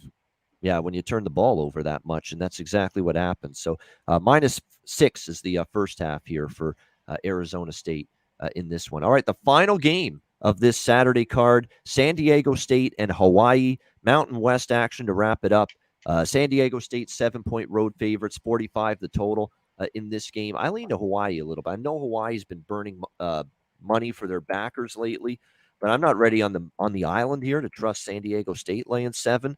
A San Diego State team that when they face a competent offense, and they finally did. Look, New Mexico, Towson, San Jose State with a backup quarterback, Air Force, one-dimensional or weaker offenses. When they've played a good offense, like Utah put 31, and I believe that was a Charlie Brewer Utah back then. It wasn't even Cameron Rising, And then again, against Fresno last week, they gave up 30, and they could not stop Jake Hayner. So that defense is good, but when they face some offenses that have a little bit of potency to them, I don't trust them, and especially as touchdown favorites on the road. I know Hawaii 0-3 against the spread their last 3, the only win against New Mexico State. But I think they can hang in there and compete in this game. The total is kind of low because San Diego State's offense, has actually started to move the ball, put up some points. They put 20 on the board the last 2 weeks with Lucas Johnson at quarterback. They've got a decent run game with Greg Bell as well, leading the way on the ground for the Aztecs. Hawaii's defense isn't good. 45 is pretty damn low, in my opinion. I would lean over. I would lean to Hawaii as well. What do you like here, Conor Mac? Aztecs, Warriors. I'm off. I lean a little bit to Hawaii. Spooky shit on that island. Those refs, penalties, scares the shit out of me. I'm off. This is the Scott Foster of Hawaii games at home, or the Scott Foster of college football. Scary, weird shit happens. So maybe keep an eye on that tonight. Maybe refs are getting a little money on the side. Seems like some of these crazy calls. Yeah, a little freaky in the late night hours here in San Diego State and Hawaii. Big Ragoo, what do you like here? That's like the referees calling fouls late in the game to put the game over, right? Same shit. I think we get a little bit of points. I thought the value was in the over in this game, slightly, not tremendous, but slightly. I thought that number looked a little low. I could see maybe like a 31 to 20 type finish here, or somewhere in that range. But I don't know. I don't trust San Diego State getting to the number, but I do trust points coming. So I lean to the over. All right. And boss, what do you like here? San Diego State, Hawaii. Mute. I was off this game for my Mountain West bets just because it's a little confusing of what they do over there on Hawaii. But of course, you want to take Hawaii when they're on the island. They playing San Diego State. They don't really like each other too much. But I think San Diego State, they come into their last ends. They have to get a quarterback that can move the ball a little bit. Brookshire was getting there. Now they got Johnson in there, and I don't think he does a trick for them offensively. So I think it's the wins on the island and the travel and the time that bothers it as well. So if it's win and San Diego State has to throw the ball, that's no bueno. They can't do that right there. So I lean Hawaii and I lean the under. All right, lean Hawaii and under for boss. And that is the Saturday card. Appreciate everybody joining us. Hit the like button on the way out if you haven't done it already. We'll wrap up this college football kickoff show with our best bets in just a second. But first, as always, messages from Manscaped and Southtown 101.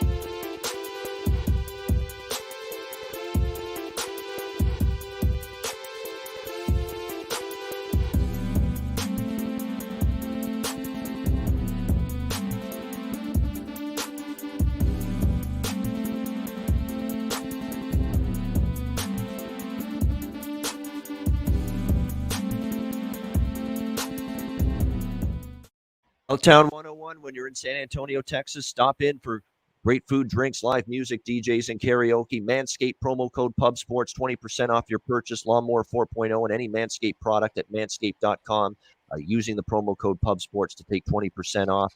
And mybookie.ag, promo code PubSports. NFL, college football, there's still 2-3 months left. We've got NBA, NHL, College basketball tips off on Tuesday with a huge slate. Get involved. Sign up for an account at mybookie.ag. Bitcoin accepted currency for your deposit as well. Mybookie.ag, promo code PubSport. All right, before we get to best bets, it's a big day on the channel. Don't forget, we got Breeders' Cup Championship Saturday, 1 p.m. Eastern, right here with Jimmy the Bag, Razor Sharp. I'm sure a gas station, and all of them will be there joining the crew as well. All the horse guys, they'll have you covered for the Breeders' Cup at Del Mar today, 1 p.m. Eastern, right here on the Pub Sports Radio channel. 6 p.m. Eastern, UFC live stream. Usman Covington, the main event.